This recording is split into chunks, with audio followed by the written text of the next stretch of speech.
75 years of the Formula One World Drivers' Championship, a UKMotorTalk special.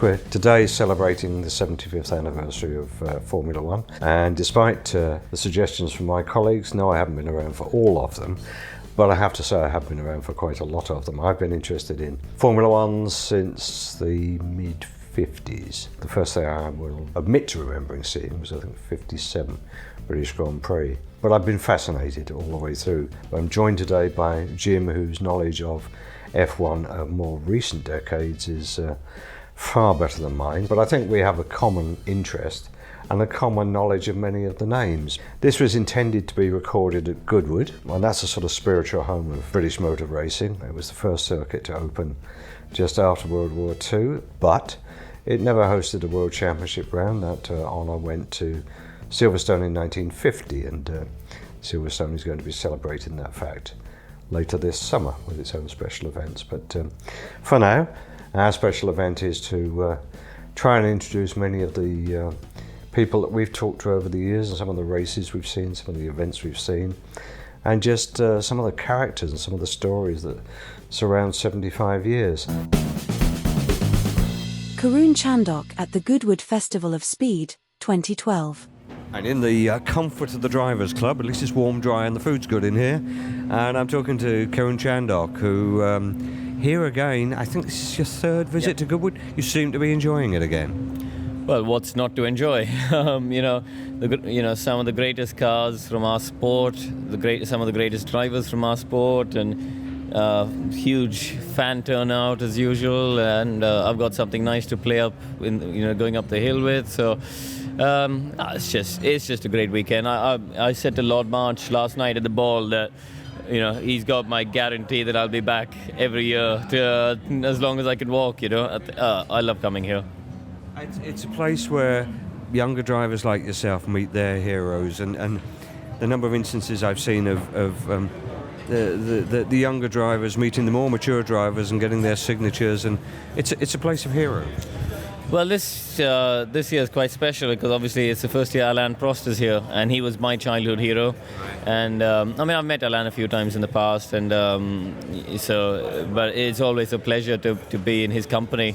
And I got to spend some time with him yesterday, in the daytime and at night. And again, it's so funny. You go in the locker room and you get changed, and Stirling Moss is in there, and Derek Bell, and Jackie Stewart, and all these people that, as you say, you grow up watching on television, thinking, "Wow, these guys are my heroes," And it is a fantastic event just to meet and chat with the stars of our sport, really. I had the bizarre experience some years ago of Stirling Moss asking me to introduce him to Fernando Alonso here because they'd never met, and I said, "Well, you don't. He knows who you are. You don't need me to do that." I did, but Alonso was one of those guys. He knows his history, and you obviously do. Oh yes, I'm a huge fan of the sport, and I think we all are. You have to appreciate the history of the sport because it is one with a huge history. It is a very unique sport, and I think. The car I'm driving up the hill, the Jaguar XJR12 Group C car from Le Mans, again, very iconic silk-cut Jag, as most people, all the fans will know. It's just one of those iconic cars, but there are so many of them here this weekend. My phone is full of pictures from this weekend. Running around like a kid in a candy store. We did think we might do many episodes, but I think let's try and do this in one. But it'll probably be a longer one than usual. Yeah, I think if you get the pair of us in a room and ask us just to chat about Formula One, that could be hours and hours and hours and hours worth, couldn't it? So I got into to Formula One a little bit later than yourself, mainly due to the fact I was born sort of about 3 decades after you got into Formula One. After you got into Formula One, never mind about actually born after you. So about mid-90s it started for me, sort of a casual interest in 93, 94, 95, and really got into it 96 and onwards. So mid-90s and onwards is my sort of era, but with watching a few historic videos and season reviews from previous seasons to that sort of builds up a historic view. And but it's when we're chatting about races and championship wins and things like that, and it seems like yesterday to me. But then when somebody says, oh yeah, so the Brawn GP, the BGP 001 that was auctioned at Bonhams the other day, that I think went for $3.8 million or something stupid. When they're talking about that and they say, oh, Jenson Button's World Championship success 16 years ago. 16 years ago? I said, no, that's no. I remember that like it was yesterday, and you think that's gone a little bit quickly, that, and then it's sort of what are we up to? Nearly 30th anniversary of Damon's championship win next year, which seems absolutely crazy for it to be that long ago. But it's I think we'll have just a nice sort of historical review, chinwag chat about F1 with some random anecdotes, and then stories about some of the drivers and personalities we've been lucky enough to meet and interview over the years, mainly at Goodwood, as you say. A lot of them at Goodwood, a lot of the interviews that you'll hear. Opposite, I think you reckon there was something like 140 Formula One driver interviews that we've captured at various locations over the years. So we've talked to an awful lot of people between us over the years. This episode will certainly reflect those conversations. Some great names, and a lot of those great names started at Goodwood, which is why we were intending to do this from Goodwood. Even up until the 50s, 60s, 70s, a lot of the names that we're going to be talking about started their careers at Goodwood. And I was just looking through some of the early race results at Goodwood, and I noticed one B. Ecclestone racing there in 1949. Now, if there's anybody that had a major influence on Formula One over those 7.5 decades, it's certainly Mr. Bernie Ecclestone. I know that we'll be talking about him later. Yeah, I think there's probably a couple of, just as there's different eras of Formula One and drivers and constructors and teams and rules and whatever else, there's certainly commercial eras of Formula One as well. I mean, so there's the just generally well-to-do people trying to spend some money, having a bit of fun racing at weekends, as Formula One really was when it started in the 50s. Very much so. Wasn't it? It was just people who wanted to go racing and have a bit of fun and spend their money, and that was it. There was, could afford to do so. Yeah, I think there was very little in the way, or nothing in the way of trying to earn any money out of it. It was just a way of having fun. And yet the Grand Prix, I mean, it is the Grand Prix, they were great prizes. They were worth an awful lot of money. And for those drivers, even pre the Second World War, that chose to drive professionally, more so in France, Germany and Italy perhaps, they could win an awful lot of money if they were successful. It was still very much in this country, in the UK, a gentleman's sport, and still virtually unheard of in America, where they went a slightly different route than Formula One. But there were some great names that came up through the 50s. I have to say I can't remember seeing too many of them, but one that sort of comes to mind is I did see, I think the thing that influenced me most of all was, I think, 57 or 58 on the TV, BBC showed in black and white, Stirling Moss winning a race.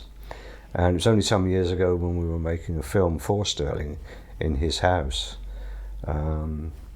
that straight away I saw a photo, I think it was on his downstairs toilet door, of him winning that race. Sir Stirling Moss at the Goodwood Festival of Speed, 2012. So Stirling, one of the things that seems to be very noticeable about Formula One these days is that even within the garages, the teams gathered around each driver don't seem to talk to each other, don't mix, and they certainly don't seem to share information. It's every man for himself, quite literally. But I suspect that was, in your day, rather different. I mean, what were your relationships with your teammates like, and did you work as a team, work together? I mean, we were pretty close, and we would obviously share information to try to help the team get quicker, if you like. But I mean, you can put that all down to money, quite honestly. I mean, the reason they don't is everything they say has a value. And I think that today there isn't the same relationship between the teams because there's so much money there. I mean, it seems to me that, for example, Fernando Alonso has done at Ferrari pretty much what Michael Schumacher did, which is mould the team around himself to the point where his outgoing teammate, and I'm pretty sure he is outgoing, is almost excluded from everything of importance. Yeah, well, I mean, I'm thinking back to my era. I think in those days there was a lot more friendship, if you like, There isn't now. I mean, but the reason there isn't is you're talking the multi-million-dollar thing, and so therefore one has to understand that if one driver, by doing something or not saying something or keeping to himself his own pit crew, obviously it's going to pay off. But I mean, for example, you spent quite a long time driving alongside Fangio. In fact, at times the two cars were so close together it was impossible to tell which was which. But your relationship with him was pretty friendly. Yeah, but the thing you've got to understand is, when I was racing with Fangio, to me he was the best driver in the world in Formula One. And if I could be close behind him, as we were called to train, that was as good as anything else. I mean, he was that great, and I thought, well, okay, if I'm right behind him, then people think, well, if Stirling really tried, he could probably pass him anyway. It was not a true truth, but I could beat him in sports cars, but not in Formula One. And anything that I found, I would normally say to the team, and I think the team would have shared that with him or his engineer, what have you. So in other words, we were trying to build up Mercedes-Benz team rather than the Fangio or Moss independently. If you say Stirling Moss to a lot of modern Formula One fans, and even the Drive to Survive generation and the very youngest and very newest fans, Stirling Moss is probably one of those names that even the newest fans would know, isn't it? Because he's just still, without doubt, I think, the greatest driver never to have won the World Championship. You look at his skills and abilities at the time compared to his contemporaries, he was just yards ahead. It was team choice, car choice, and of course with Mike Hawthorne being a gentleman. You mentioned gentleman racers, by his spirit of fair play, and certainly in contrast to Verstappen on the radio. He jumped the start, did he slow down, he was out of position, he did this, he pushed me off, he did this, mum, get him, mum, tell him off, mum, stop him. Whereas Moss was completely the other way round, wasn't he? He came to Hawthorne's defence, which ultimately cost him the championship. It did indeed, that particular year, yes. It was a very different era. Not only was it an era where many of the drivers were friends, they travelled together, they partied together, and boy did they party. It was not like now where nobody has a drink, nobody has sex, nobody eats too much, they only eat special foods, etc., etc., etc. It's very, very different. I think Lily Piquet might be the example that disproves your theory well, there, perhaps possibly. So. But I'm not sure that she did Graham Hill's dancing on the tables in the casino, which, the stuff of legend. Damon Hill talks about his father, Graham Hill, at the Goodwood Festival of Speed, 2004. Well, I think that he made his mark by his style of doing things. I think seems to be he was incredibly successful, but the thing that seemed to attract people about his career was the way in which he dealt with his sport and his approach to it. And he seemed to be a little bit of that gung-ho kind of Spitfire pilot, sort of cross between Terry Thomas approach to things. Larger than life creature of his times. Yes, and I think that sport, if it means anything to us, it is about how we cope with difficult circumstances, and you create your own difficult circumstance in the sport, and he went about it the way he did, and people loved him for it, and he was very popular. There's the possibly an age thing there as well. I mean, it's the looking back on people from 60s, 70s, 80s and 90s, they always seem to look a lot older than they were. I think there's frequent things that pop up about, Mr. So-and-so is the teacher in whatever film you watch growing up, and you think he was a grown-up, but actually he was 32, or, the cop, the oldish looking cop in Beverly Hills Cop was something like 33 when it was filmed, and you thought, well, I'm 10 years older than him and I look half his age. So, but I think in 50s, 60s, 70s, 80s, and certainly up to the mid-90s, really, F1 drivers tended to be grown-ups. They tended to be fully grown adult men, possibly losing a bit of hair, sort of possibly midlife crisis type age, rather than today, where I think, I watch it now, much as the fact that I am younger than Fernando Alonso gives me hope for the future. The fact that I am older than Oliver Behrman's dad, for example, gives me sort of slightly less hope for the future. So I think they were a bit older and a bit more, I don't know how to, they were adults back in the day, weren't they'd all been through a different set of circumstances. I mean, we're only a few days past V-Day, Many of them had been in the war, had fought in the war. I can always remember having a conversation with Murray Walker years ago about him driving tanks up the D-Day beaches and onwards towards Berlin. So, that was that generation. Moss was of that generation as well, and some of the other guys, like Reg Parnell, who signed for Mercedes in the mid-30s. It was a bad time to sign for a German team because a lot of people could see what was going to happen, but he was still racing post-World War II for a number of different teams, as were many of those names. A lot of them had started driving at Goodwood, and some of the names that we listed that we could recall, a lot of them did start their career there. Interestingly, the one car make that persists all the way through, right from day one, is Ferrari. They always had a special deal because they were there every season, and many seasons they were at the front, if not near the front. From the organiser's point of view, if they turned up, that guaranteed a bigger gate, so they were paid more to turn up. In deal now, which is, I think, more evenly spread across all of the teams as to how much they get paid to appear. The top cars, certainly in the 50s, Alfa Romeo, Ferrari, Maserati, and the two English makes that I sort of drew attention to there, ERA and Connaught. Well, they were basically racing through till about 55, 56 with pre-war cars.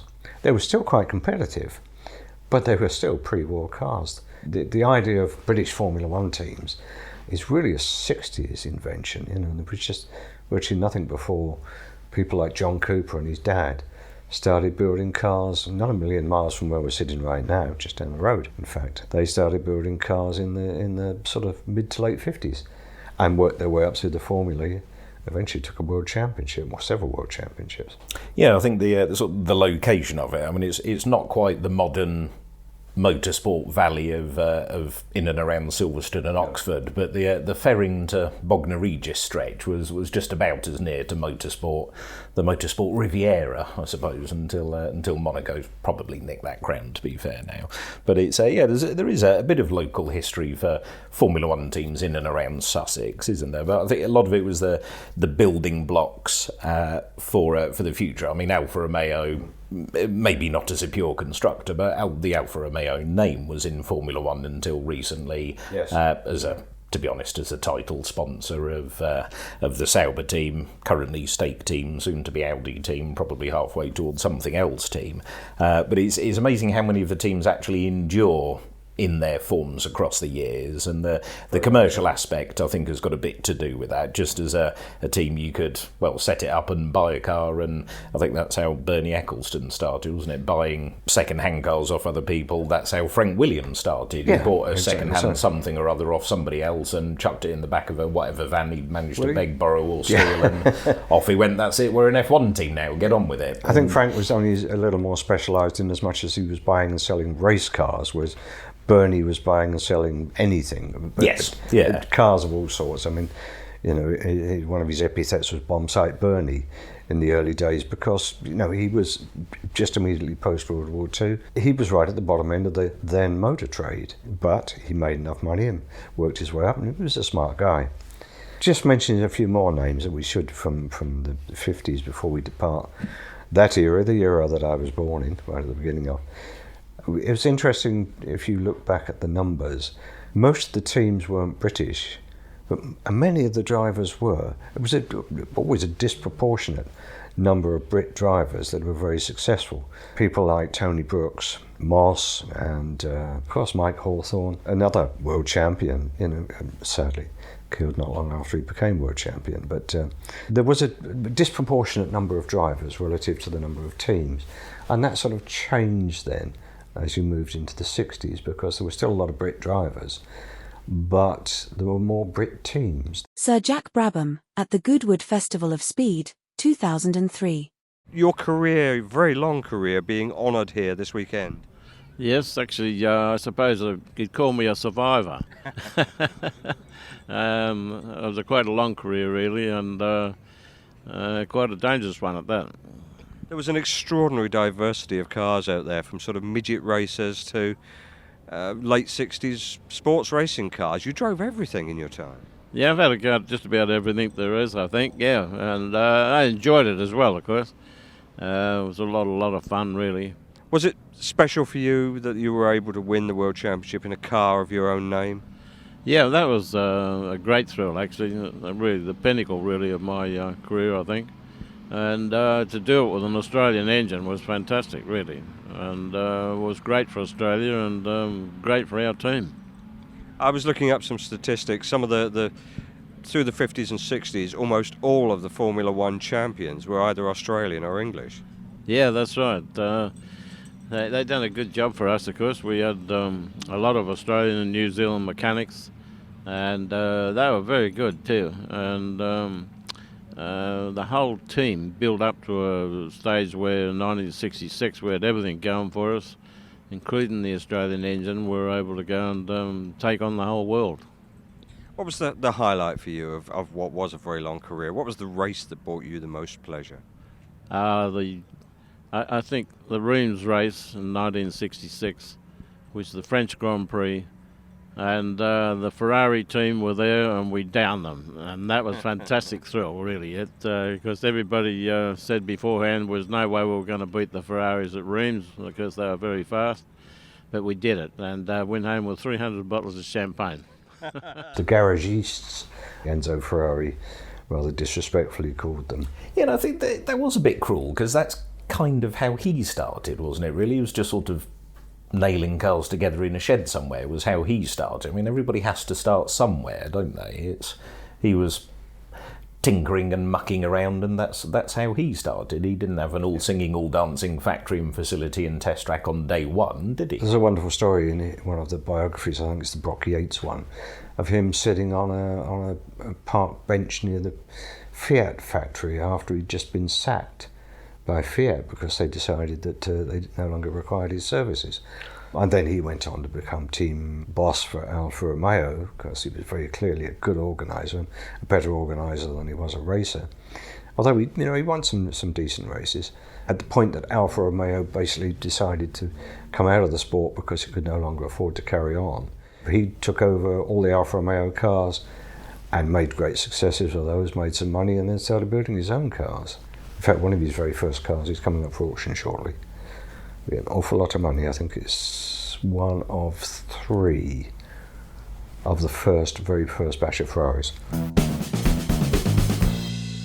A lot of these guys did start off as car dealers. Mike Hawthorne was indeed a car dealer, again with his dad, I think. The Coopers were car dealers, father and son, who just figured out this way of sticking various bits of cars together to make Formula 500 cars, the sort of thing that Stirling Moss was winning in, and other guys were starting to, I think they were front and back ends of Fiats that they were gluing together at one stage because they were cheap bits to buy.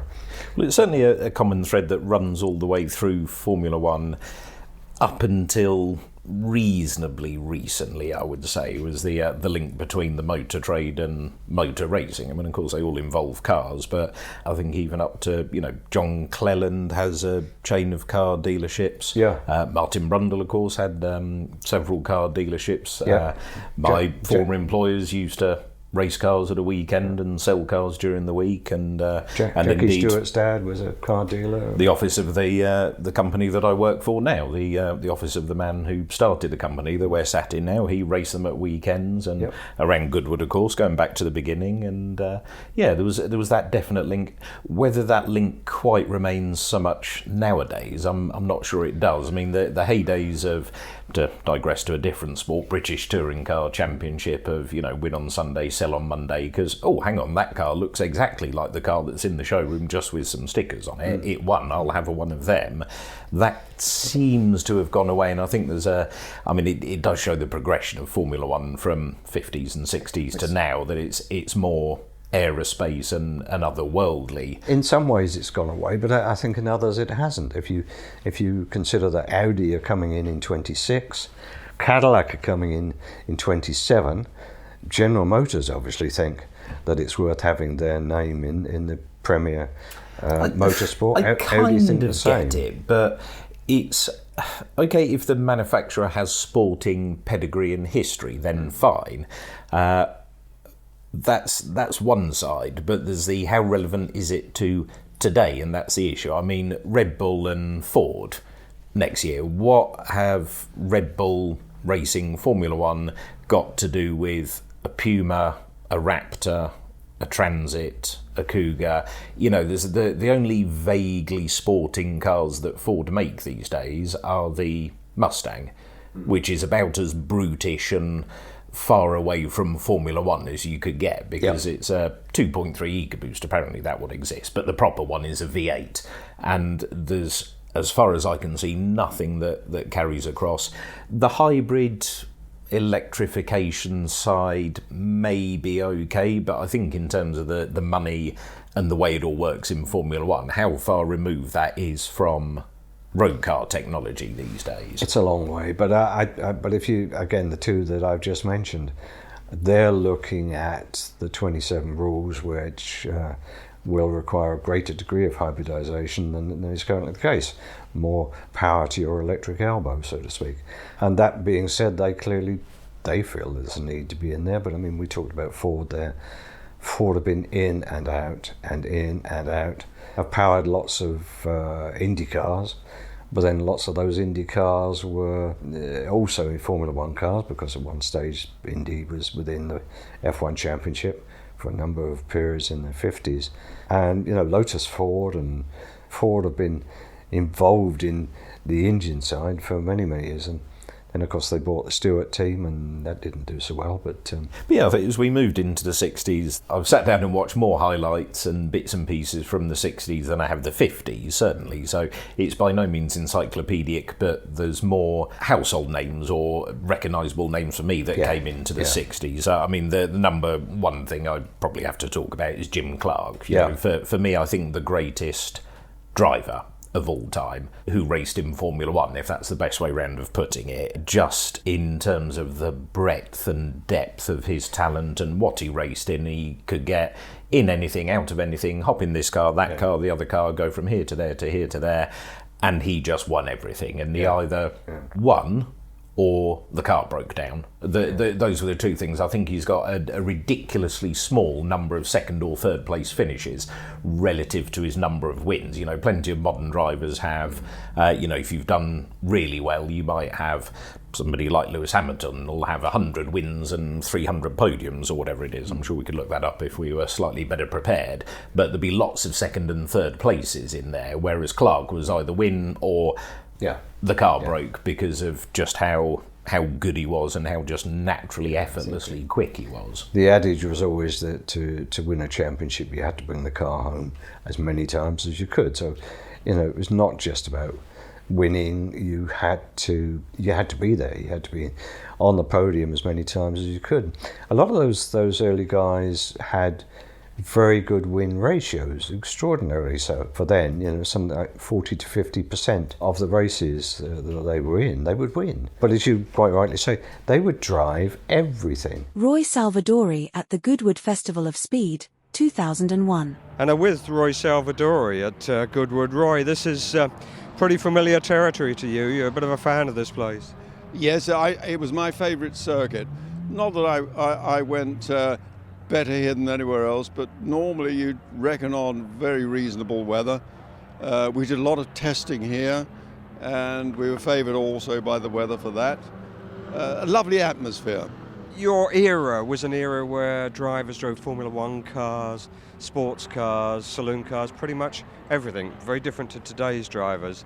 But you nearly 50 Grand Prix, a Le Mans win. Which did you actually prefer, the Formula One cars or the big sports cars? I preferred the car that would give me a chance of winning, to be truthful. You get very affectionate for cars that give you success. But I think I was happier driving GT sports than I was open wheelers. The Formula One cars, you needed more precision and you couldn't afford to touch anybody. I believe it restricted a lot of the fun that one can have in saloon car racing and other types of motor racing. There were only, nowadays, you see, there were only 6, 7, 8 maybe Grand Prix that counted for the World Championships. So mainly you would have a shorter distance Formula One race, such as you would have here for about 60 to 75 miles. I preferred that length of race for Formula Ones, to be truthful. That did then mean that if you wanted to, you could jump into another car and do another race later in the day, and this was quite common. Well, that was the great thing. I mean, we all existed on starting money. You were paid appearance money for each car that you drove. And sometimes, I believe here, I've driven for certainly 3 entrants in one day, maybe in 6 races. Formula 1, Formula Lieb, and sports car,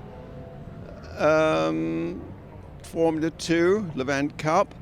I've had 5. In fact, I did win on Easter Monday in 55. I won 3 races and was second in 2. Well, that's handy pocket money, that is. Handy pocket money. It's not a bad tally for the day either.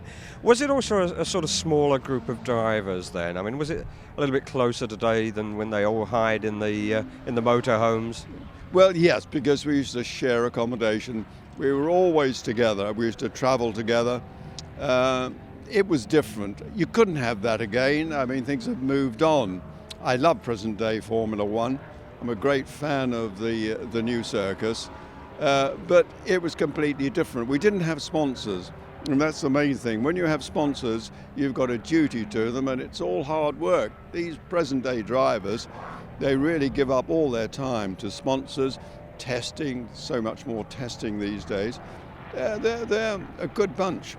Now, you're not driving this weekend, I know, but just a twinge of regret?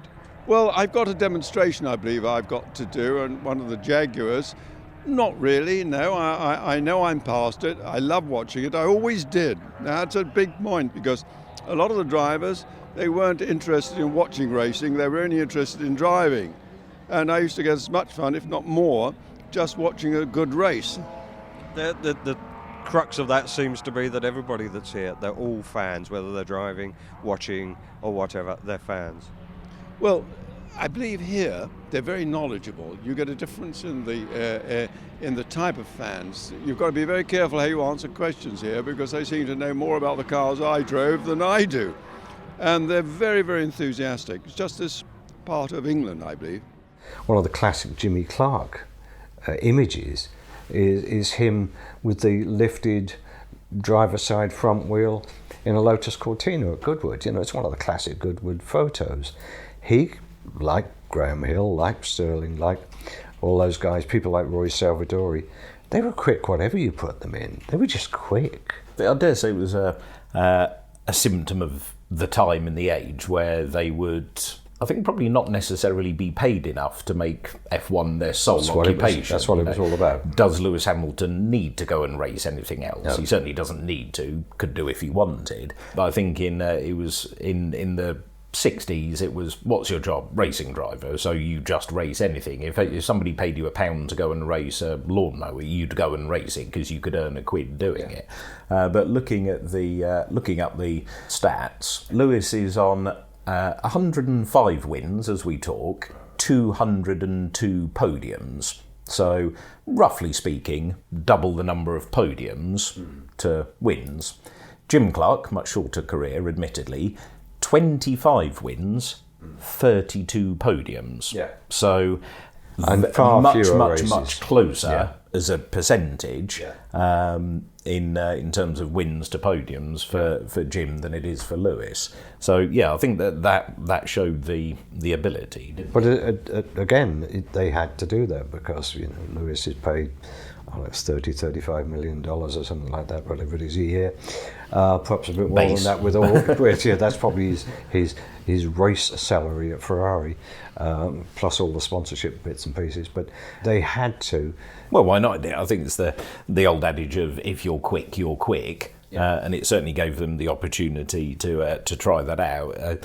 As I say, modern times that happens on far fewer occasions. Although I've seen a few spy shots and snapshots of Verstappen testing various GT machinery. I think just sort of dipping his toe in the water of maybe what he wants to do in life after Formula One.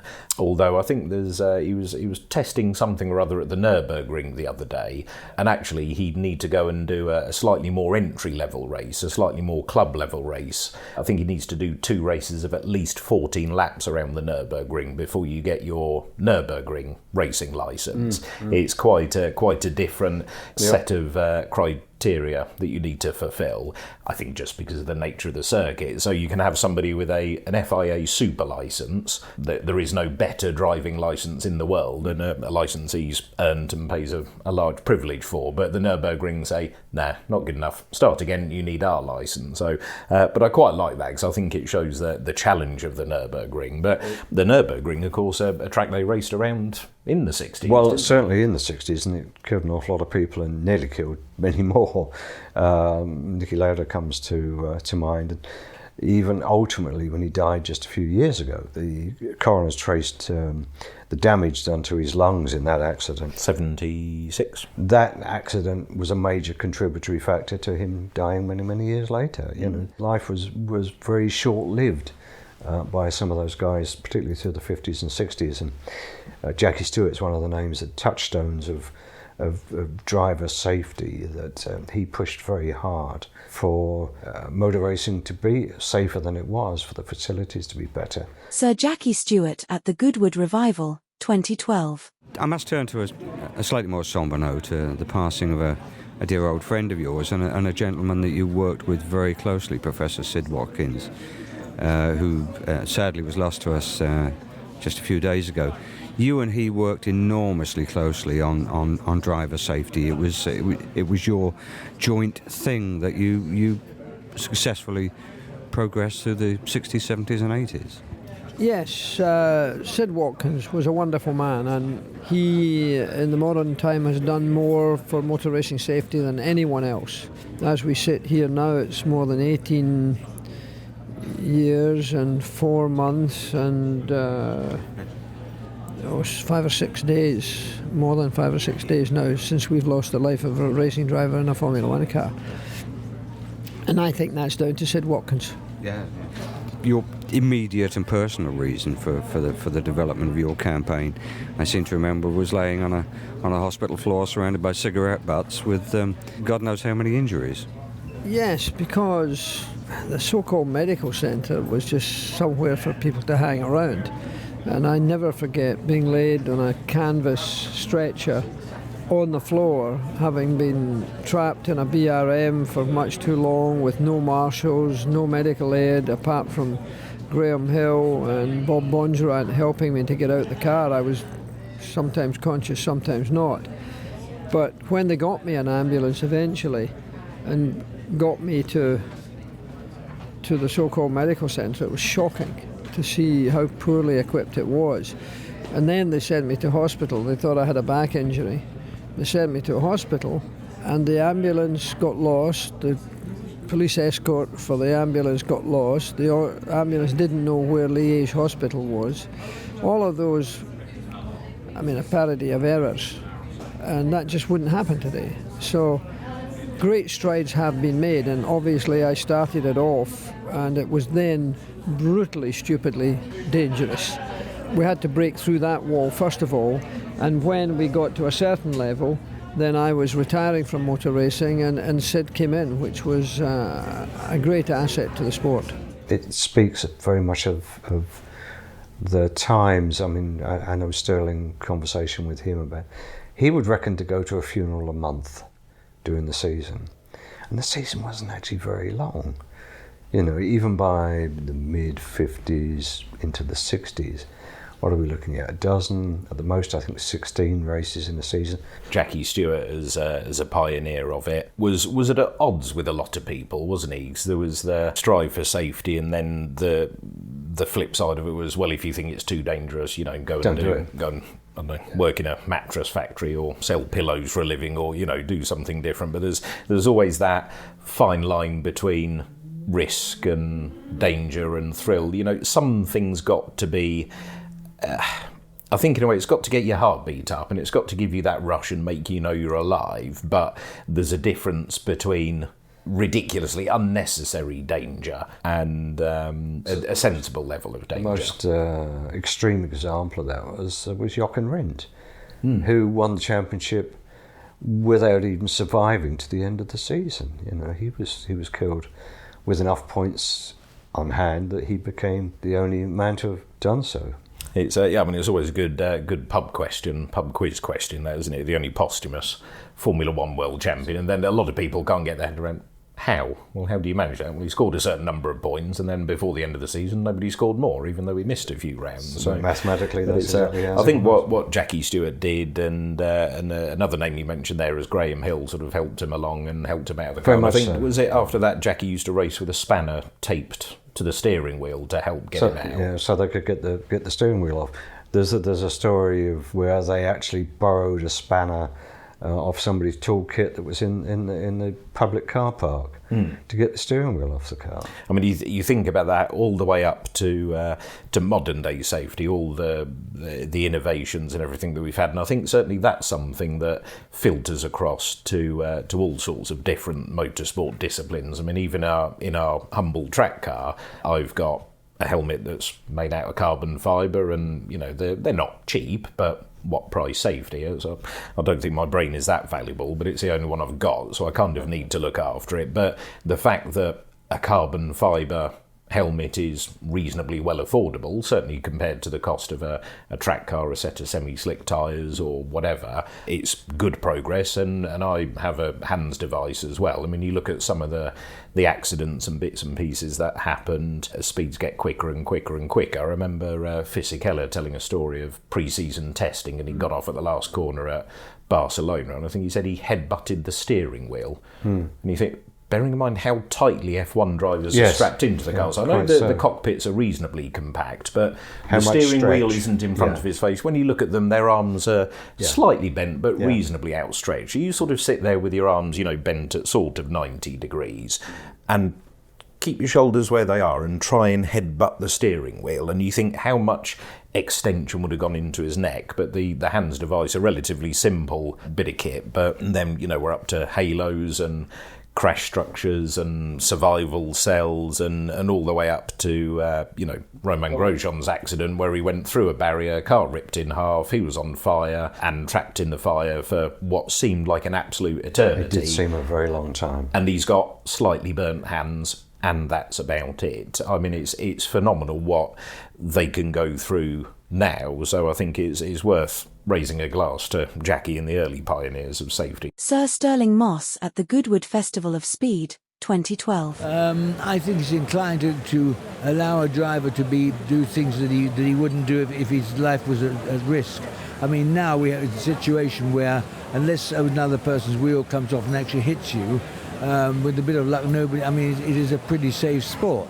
Quite honestly, I mean, we've seen enormous shunts, and because of carbon fibre and the construction of these vehicles, that they withstand it. Where, of course, in the earlier days, the cars were pretty weak, and in those days also, of course, we never wore a seatbelt. I mean, I never raced with a seatbelt because I wanted to get out if there was an accident because of fire problems.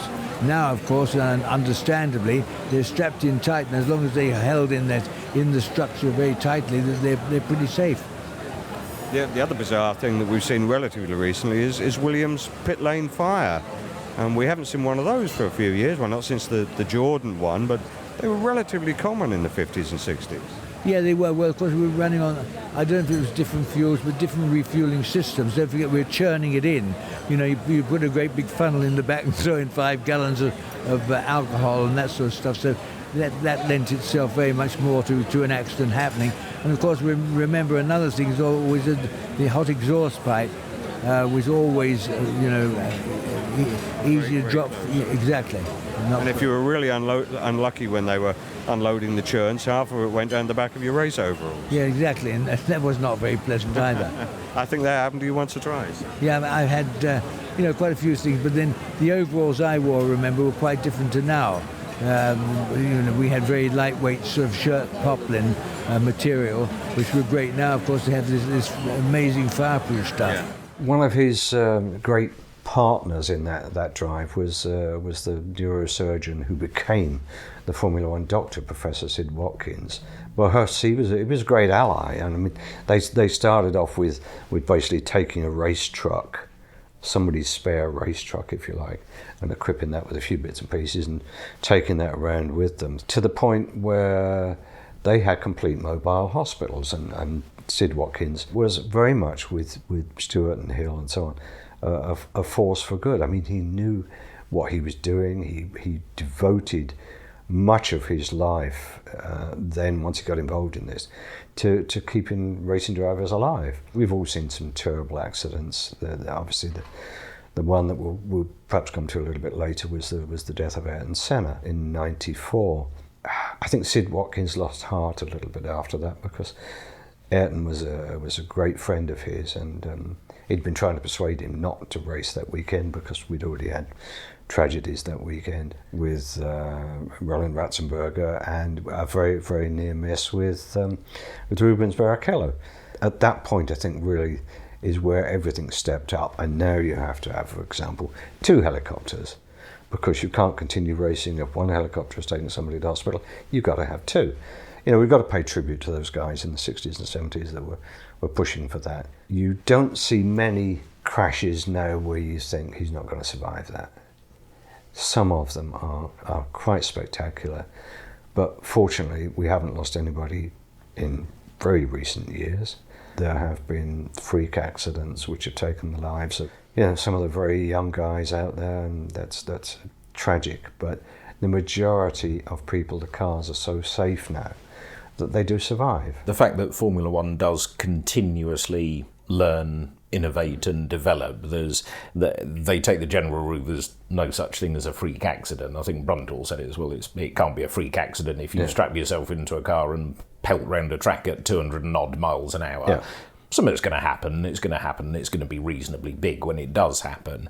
But you have, the most recent ones that spring to mind, of course, Jules Bianchi. Yeah. So we now have very, very, very different safety protocols when it comes to... And different vehicles on track. Vehicles on track and things like that, possibly as a result of that. And I think the Henry Surtees accident in the... Was it F2 race he was in? F3 race? I think F4? It was F2. F2, and I was there that weekend. And you mentioned the helicopters. I remember you heard something had happened. You heard a little bit over the commentary that something had happened, and then it all goes a bit quiet and it's red flagged, and then you hear the helicopter, and then the helicopter disappears, and then you think, oh, that's not good at all, and it won't be long before we hear either very good or very bad news, and it was the very worst news.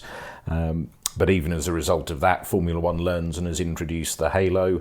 Not everybody liked it for various reasons. But it's been very effective. But so effective. I still think they could do to, maybe remove some of the sponsors and paint it in the driver's helmet colours, just so it's a bit more easy to identify the driver, because they're so sort of buried and tucked away. You look at an early 90s F1 car and you can see the tops of the shoulders, and that's all very good for the sponsors because you could see the patch that was on the top of his arm. Yes. Whereas now it's they use it as an overlay and the sponsors on the inside. It's probably a prime advertising spot, actually, the inside of the halo. But it's all of these safety features and the fireproofedness and whatever else. It is lovely to see, because ultimately it means your heroes don't die. You're watching the sport that you love, they're doing the sport that they love. So okay, I suppose the best way to go is doing what you love, and shout out to our brothers racing on 2 wheels from a couple of weekends ago, who very, very sadly passed away in what was really quite a nasty accident. But again, is it an accident? It's a narrow track, Alton Park. There's been some very nasty car accidents there, let alone bike accidents. You got nowhere to go. And it leads to things like that. So we always strive to make things as safe as they can, but ultimately it's never going to be 100% safe. But inherently 2 wheels are more dangerous than 4. Let the vehicle take most of the G-forces. John Surtees is a very good example of one of the very few people, well, I think he's the only one that's ever won championships on both 2 and 4 wheels. So the transition from a very, very successful 2-wheel career to a 4-wheel career. John Surtees at the Goodwood Revival, 2012. Well, it's a place very, very much of legends. I'm talking to John Surtees in the collecting area. You're in the Dan Gurney Parade, which is going out shortly to celebrate the life and career of another legend. I don't think you ever raced against him, or did you? You might have done in Can-Am, possibly. No, Dan, of course, was a major competitor in World Championships. We raced, in fact, when I first started, he was well established and certainly one of the most sort of unpredictable, for a simple reason is that he had tremendous talent and he was always a very worthy competitor. We raced in Can-Am as well, of course, but it was mainly in Formula One. But this is a great honour to have this dedication, this parade in one's honour. I mean, Stirling's had it, I think you've had it, and it's given to just one legend a year. Well, it's particularly good because Dan unfortunately suffered a rather severe accident and hasn't been very well, which is the reason why he isn't actually driving. He's going round. So in a way, I think, particularly with that enthusiasm he has, it will give him a little bit of an uplift, and I think he well deserves it. Well, that would certainly be a good thing. I mean, it's amazing, this collection of cars. I should imagine there's some things here that you've not seen for many a year. Oh yes, well that's Goodwood, isn't it? That's Goodwood. They all come out the woodwork, and it's it's a step back in time. Wonderful. Thank you, John Surtees. Thank you. Thank you very much. He was such a gentleman, like so many of the guys of that era. They were such nice people to be around. They were just very, very good company. You know, and I didn't meet Surtees till he'd won multiple championships and spent some time talking to him on several occasions. He was just a very likeable guy to be around. Great character. A gentleman. But I think in modern times, again, going to the crossover of racing anything, do everything, I think John Surtees was the extreme of, well, I'll race anything, 2 wheels, 4 wheels, 3 wheels. Well, probably raced a Morgan at some point, didn't he? So, and I think Valentino Rossi more recently crossed over, didn't he, and had a test in a Ferrari with a view to actually racing it. It did look like they would sign him at one point. Mercedes crossover, I think it was Rossi and Lewis Hamilton swapping machinery for the day. But yeah, it doesn't happen, or certainly hasn't happened professionally. But again, there's sort of the crossover. I remember watching a slightly grainy VHS footage of Brundle and McRae. Colin McRae, another one of my heroes, and a phenomenally talented driver. Indeed, so. And again, I think he'd probably have a similar number of wins to no other podiums record to Jim Clark, but probably more for wins or DNFs. It was certainly win it or bin it, but watching McRae drive Brundle's Jordan for the day and Brundle drive McRae's Subaru for the day, it didn't take Colin long before he was very, worryingly close to Brundle's pace. I think Brundle sort of looked and said, I'm glad this is a one-off rather than a shootout, because he was bang on the pace straight away. But again, I think it shows that versatility, and that if you can drive, is always there. And I think it's probably worth... just as we move out to the 60s and into the 70s, mentioning Graham Hill we've spoken about him as, being an aide and friend of Jackie Stewart, but the Triple Crown, and still the only driver to date to win the Triple Crown of either the Monaco Grand Prix or the Formula One World Championship, whichever one you want to decide that it is. He's won Monaco many times, and F1 World Championship, and Indianapolis, of course. Indy and Le Mans 24 hours. I tend to think of it as being the races, because it's the Indy 500 and the 24 hours of Le Mans, so those are races, so let's call it the Monaco Grand Prix as well. I mean, we've got Fernando Alonso very close to that, having won Le Mans and having won Monaco. We've got who else could still do it? Montoya, I think, could do it, having won Indy 500 and Le Mans. Yes. Villeneuve actually is fairly close to it as well. So Jacques. Villeneuve. I said active drivers, so needs to be Jacques. So Villeneuve has won the Indy 500 and Formula One World Championship, not the Monaco Grand Prix. I think he never seemed to do very well at Monaco, but he's an F1 World Champion. So 2 out of 3, depending on how you classify it. Montoya's won the Indy 500 and the Monaco Grand Prix. So again, 2 out of 3, whichever way you want to put it.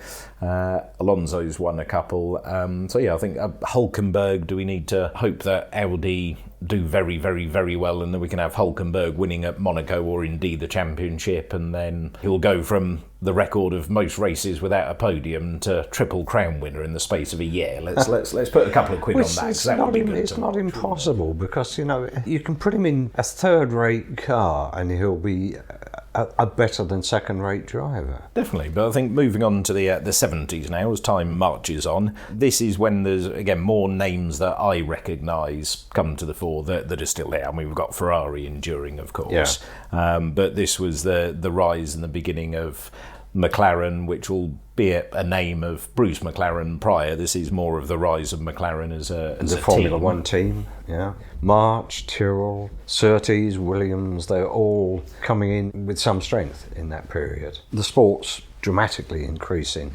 in terms of the number of participants. The number of races is increasing, the amount of money is increasing. The 70s, certainly the sponsorships. Was it mainly tobacco sponsorships, Very much which I think so, has in given that era, rise to some of the most phenomenal liveries, not just in Formula One, across motorsport in general. It's true, I mean, true.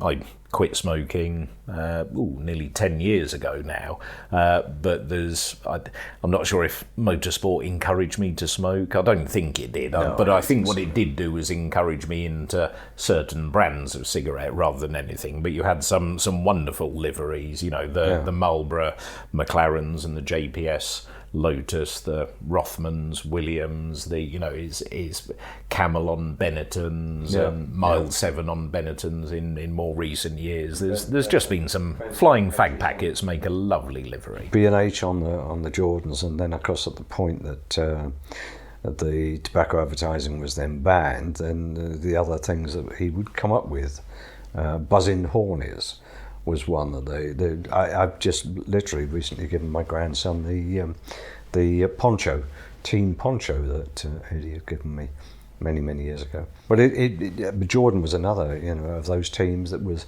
in its infancy and slightly later in that period. But some of the great British names are coming up through there. Lotus, McLaren, as you say, Tyrrell, Ken Tyrrell. He's still building Formula One cars in a shed until relatively recently, and thanks to Goodwood, that shed has been saved. And Williams, particularly Frank Williams, as we've already said. I mean, I love the story I love about Frank Williams was the fact that he couldn't afford to pay the factory phone bill, so he used to walk down to the end of the road and do all of his business in a public call box, because that cost coppers, and the phone bill in the factory was enormous, and they hadn't got the money to pay it. It was hand to mouth existence until they started to be successful, and then more sponsors came in. But multiple world championships and constructors championships they won. Yeah, in the 70s, again, there's more and more household names and names that you remember, or there's names that you recognise as being team owners or actual teams as well as drivers, depends on your frame of reference, or certain teams where you can trace the lineage all the way through. So Tyrrell bolting the cars together in a shed.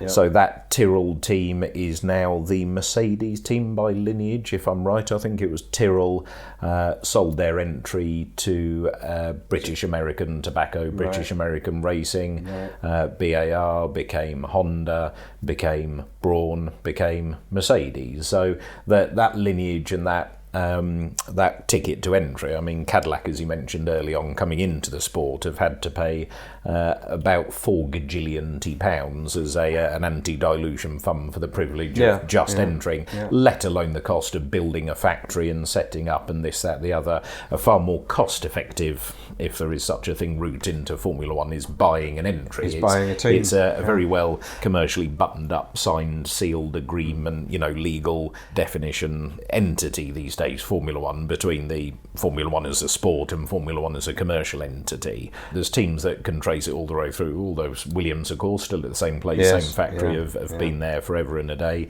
McLaren has moved from an industrial estate up to slightly more luxurious accommodation. Certainly. But as you said, Stewart, which became, I think Stewart set up, it's probably one of the more recent examples of a new team going on to set up from long-term considered success. Stewart set up as a new team, bought out, rebranded as Jaguar, and then became Red Bull. And I think they've done okay recently, Red Bull, haven't they? Pretty good. Has set up as a slightly different model of buying more bits and pieces, have had certainly some level of success, and the fact that they're just there and have survived is testament. But yes, it's certainly not easy to set up an F1 team, although there's the Lotus name on there. I think Lotus in any sort of modern format of Formula One more recently, people remember Kimi racing for Lotus, but I think that's Team Enstone, isn't it? So that's Benetton, Lotus, Renault, Lotus, Renault, Lotus. No, Renault are in, out, shaking it all about. Alpine, however, they end up getting rebranded, but that's Benetton days, isn't it? So I do like the evolution of teams and how there's there'll be the odd person that maybe started there in the 70s and is still there now. Just about would that work? Yeah, probably would. If you were fresh out of school in the 70s, you might still be there, mightn't you? Probably not doing 24 races a year, but I think we had a real shift in the commercialisation of the sport, didn't we? And as you say, the money coming in. And the shrinking of grids, which was another thing I was looking through some numbers, pre-qualifying, which really came in, I think, in the 70s, where you had so many teams, you couldn't squeeze them all onto a grid. Very small teams, even one not a million miles from here, Onyx, who got onto the Formula One grid relatively briefly. I think they did one season before they ran out of money, and that was a common enough story in that period. But a typical grid might be 32 or 36 cars. And they used to race at places like Brands Hatch, and you think there's not room for them all in a row, is there? Brands is tiny. I mean, you mentioned Alton Park earlier. Again, Alton Park, it's not very big. But a lot of those teams, March is, I think, a very good example of March as a team that no longer exists. But the founders of March are people that have been involved in motorsport for many, many years subsequently. Max Mosley. He was part of the March setup. There's all these building blocks again, aren't there? Just as there were in the previous decades, people that started off in one role would then become very influential in another role.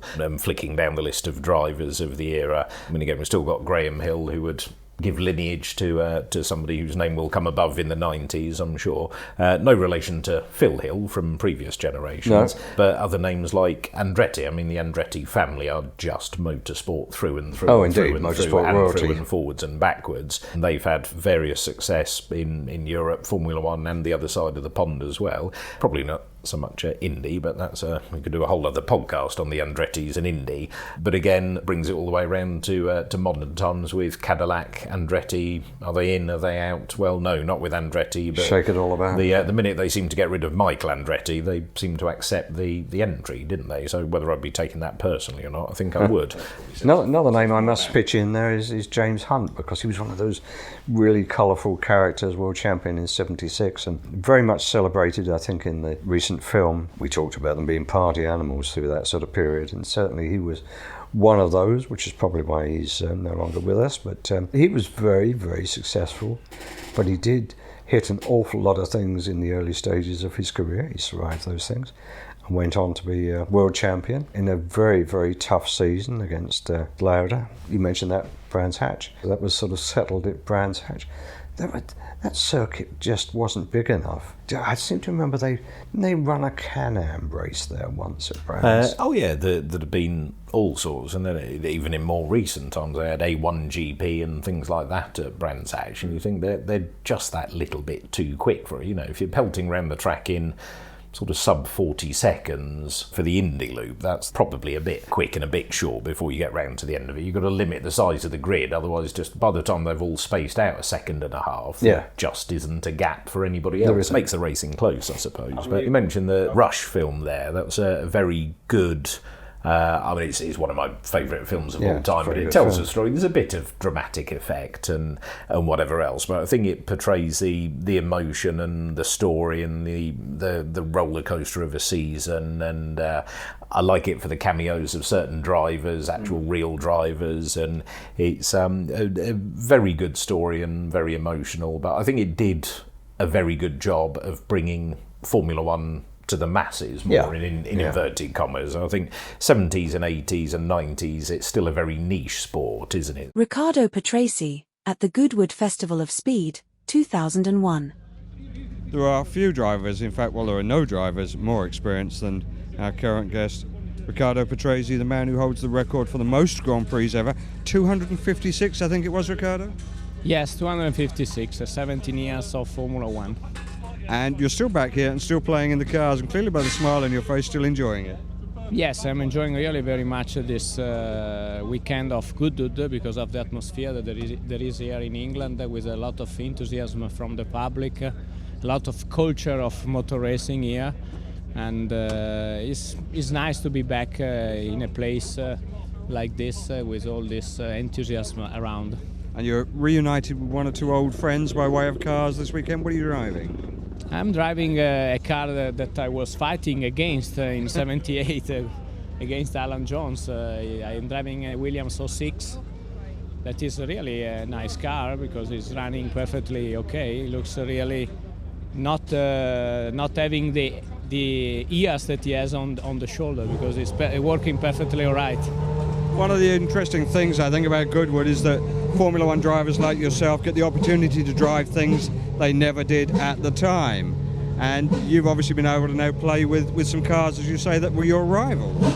Yeah, but this is a place where you go just to show the car to the fans and just to have a wave to the public. It's not that I can really check the car at the maximum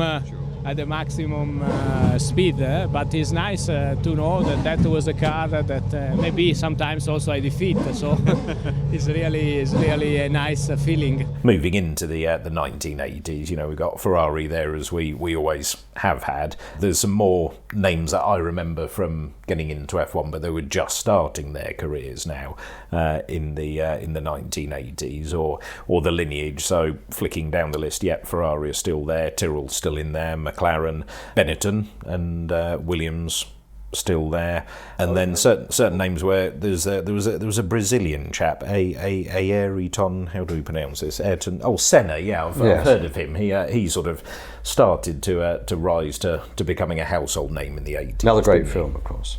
Great character. Oh, indeed. Very interesting man. I only talked to him briefly once when he was tyre testing at Silverstone. And I caught him at the back of the pits. He was going for a pee at the time, and he was very generously stopped and had a little chat. He must have been bursting by that stage, but it had always been said he was a very difficult man to interview. You really shouldn't sort of front up to him. And he was quite happy to have a little chat for a few minutes. Then he had to go for biological reasons. But another character, Mansell, our Nige, reunited, I gather, at the Festival of Speed in a few weeks' time with... everybody will remember seeing the famous blowout at high speed in the Williams at that time where he lost the rear tyre. Very high speed, near accident that he managed to pull it up and in pretty much a straight line. He's going to be driving that car up the hill at the Festival of Speed, as I say, in a few weeks' time. But again, somebody that was said to me, shouldn't try and interview him. He's a very difficult character to interview. And I did one day, unfortunately we have no record of it, was done live, where I stumbled into an interview with Murray Walker, and Nigel Mansell just turned up. And I did a three-way interview which ran for about 7 or 8 minutes or something like that. It was a very good interview because the producer who was in my ear was saying, keep going.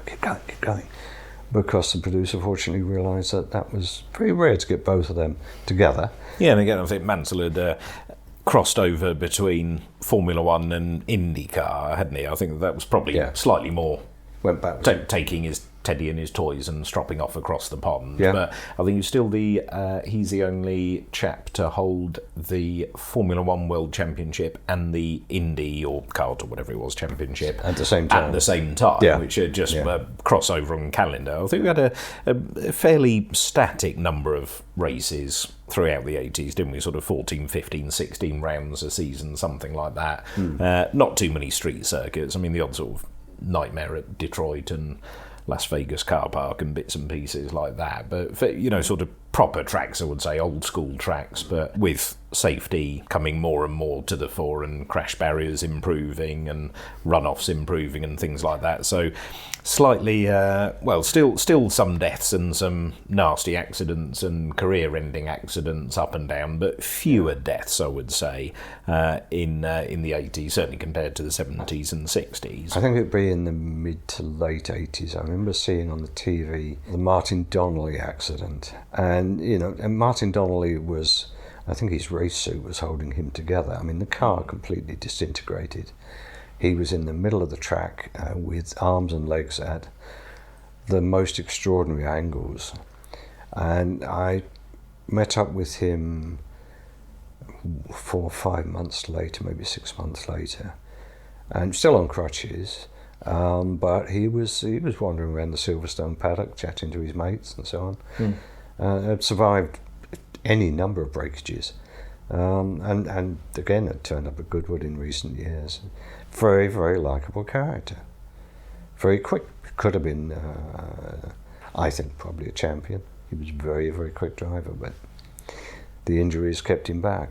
Yeah, I think it's probably more into career defining or career ending or trajectory changing injuries, isn't it? You get a few drivers that would be very good in sports cars or other racing categories, just not quite in Formula One, is it? Particularly ankle and leg injuries, as you say. So we've got Johnny Herbert and Brundle, certainly smashed their legs to pieces and owe a lot to Sid Watkins. And I think there was a nice tweet from Alex Brundle that said, when Sid Watkins sadly passed away, he said, one of my happiest memories growing up is playing football in the garden with my dad. The only reason I can do that is because of Sid Watkins. He's the reason that my dad still got feet to be able to play football. So you think, well, okay, he'd have survived, but with no feet, and what a different career. And Johnny Herbert, again, I think it held Brundle and Herbert back. If you look at their success in other categories, certainly did. And you look at the success they achieved despite those injuries and limitations, you think about what they could have achieved if they were fully fighting fit. I think we'd be looking at certainly a few Grand Prix wins from Brundle, if not more, and a few more wins from Johnny Herbert, if not that little bit better. There's a lovely Sid Watkins quote of when Brundle flipped his car upside down. I think it was in the multiple crash on the first corner of, was it Australia? I think it was. Australia 96, that would have been. Something like that. Yeah, so we're jumping a little bit. Never mind, I'll tell the story anyway.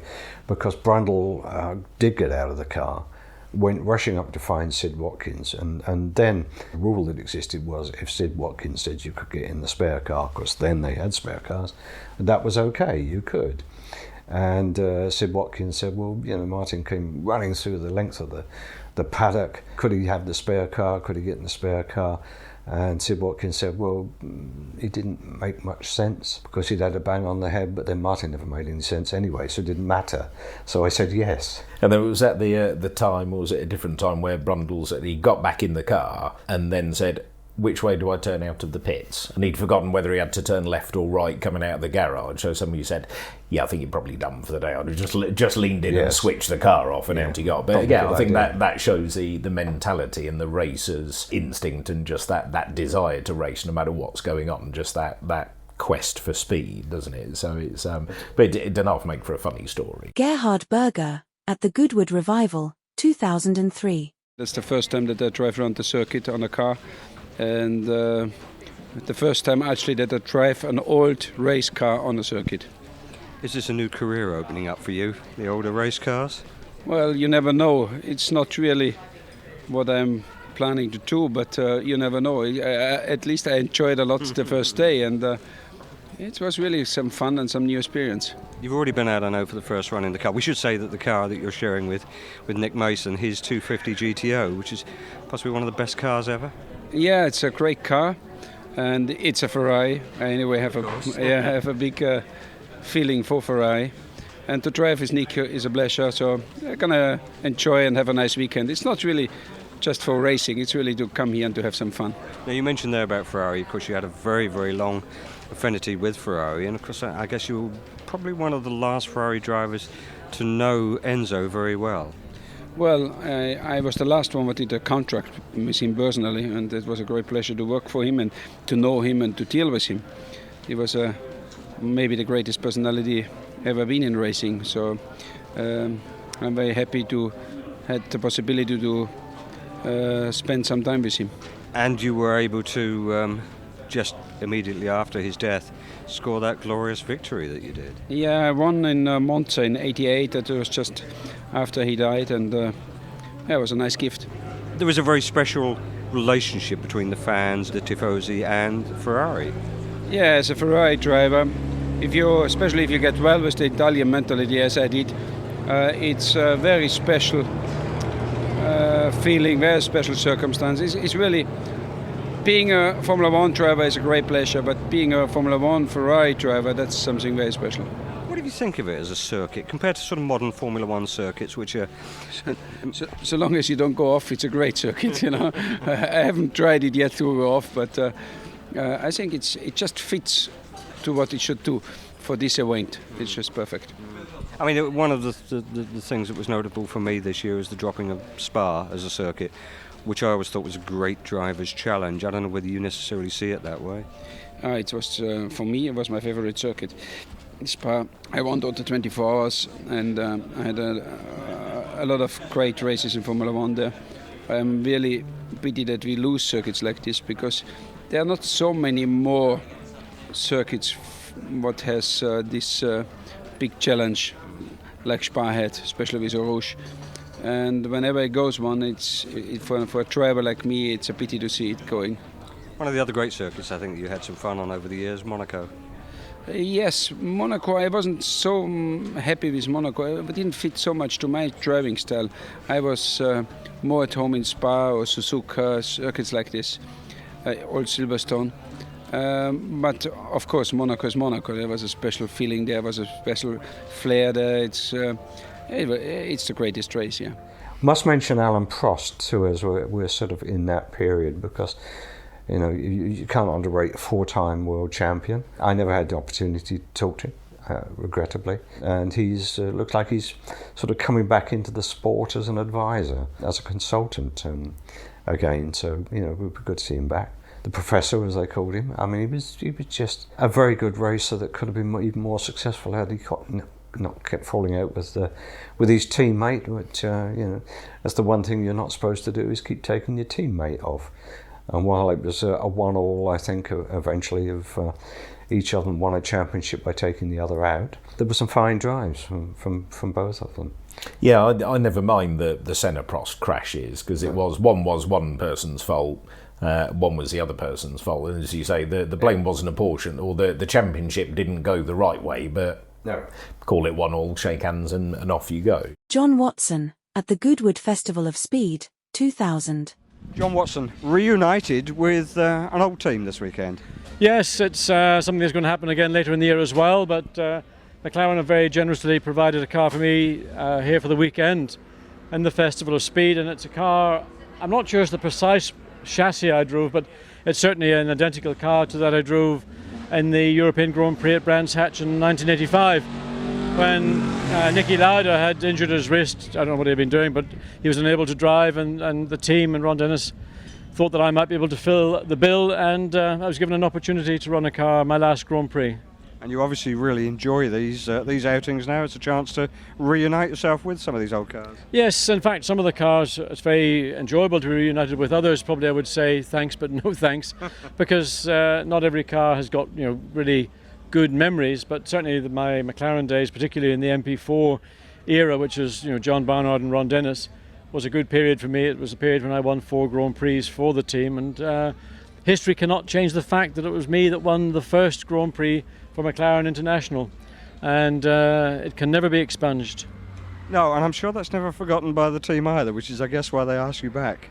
I think that it's very important. McLaren placed great emphasis on a family, if you like. It's sort of maybe a cliche, but it is a team that, particularly with Ron's view of motor racing and drivers and approach and attitude to driving. So, I'm a member of the team. I'm a founder member in a sense. And the team now, of course, has moved on and achieved greatness over the many years since I drove for them. but it's still nice to be considered as part of the team and a small part in the history of McLaren International. And I mean, some of the people, in fact, it's rather, I think it says a lot for the company, that were at McLaren in '81 when it became McLaren International are still with the company. And I know that this weekend there'll be people I'll meet that I haven't maybe seen for some time. They're factory based maybe, and they'll be here. And I think it's great testament to the infrastructure of the team and the approach the team has. Loyalty is very important within McLaren, and that's certainly evident when you walk into the factory. You'll see many friends and old faces, people who were very good to me, and in effect it was their contribution, their commitment that ensured my safety when I was on the track, and those things I've got a great deal to thank them for. So it's a nice feeling. As we move out of the 80s and into the 90s, this is, as I say, more my era coming to the fore. But we've still got Ferrari there as a top team, all thereabouts. Although it had been a while since they'd had some real sustained success at this stage, lean wasn't period it? for Ferrari. What was the most recent championship was Scheckter in 79, something like that. All the way through the 80s. Okay, there was wins and some good drivers there, but they're still there and they still have that mystique, don't they? I mean, there was the rise in the early part of the 90s of Michael Schumacher dropped in that weekend at Belgium at Spa, and Eddie was looking around for a driver to replace the incarcerated Bertrand Gachot, and do you know Spa? Oh yeah, I've been there before. It was just that he'd been to the track. He'd never actually driven round the track, had he, of course? No, but he jumped in Jordan. He was very successful in it. Successful enough that Benetton immediately made an offer for him barely before he'd got out of the car, and Jordan was so cash-strapped that he took the money. He said to me later that it financed the rest of the season. An example of Eddie's wheeler-dealering and the rise of Formula One teams in the 50s and 60s and the garagistes, as Enzo said. Eddie was, I think, the ultimate example of beg, borrow, steal, gamble, blag, however, dragged himself all the way up through all the junior series. It wasn't just, I wanted to do F1 and off he went. It was all, Formula 3 and many other categories before he had a crack at Formula 1. But I quite like that, and they had some of my fondest memories of the 90s are of the Jordan team. So there was the liveries, the cars, the 97 with the snake design on it, the 98 Buzzing Hornets, 99, just the play on words on Benson and Hedges and Be On Edge and all this sort of stuff. They're just some great looking cars. And Damon Hill, one of my motorsport heroes, we mentioned his dad Graham Hill previously, and non-related Phil Hill, of course, but the Hill name prevalent in motorsport throughout the years. In 98, winning in the Jordan, that rain-soaked day, having taken the championship a couple of years prior to that, of course, and still one of the best bits of commentary ever from Murray saying he had to stop as he had a lump in his throat. He never hid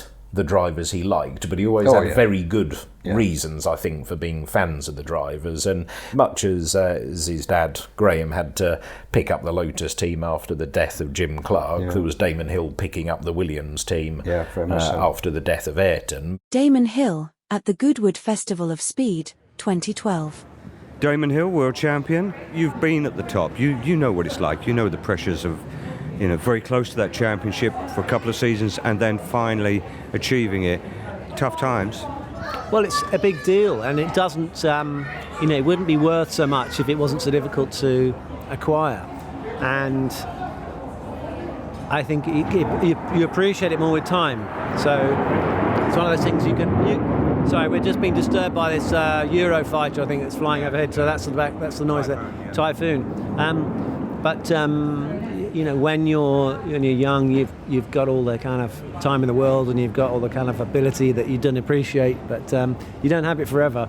And so it's nothing like coming to the Festival of Speed and realising that, there were these guys like Stirling and John Surtees, they were young guys once too.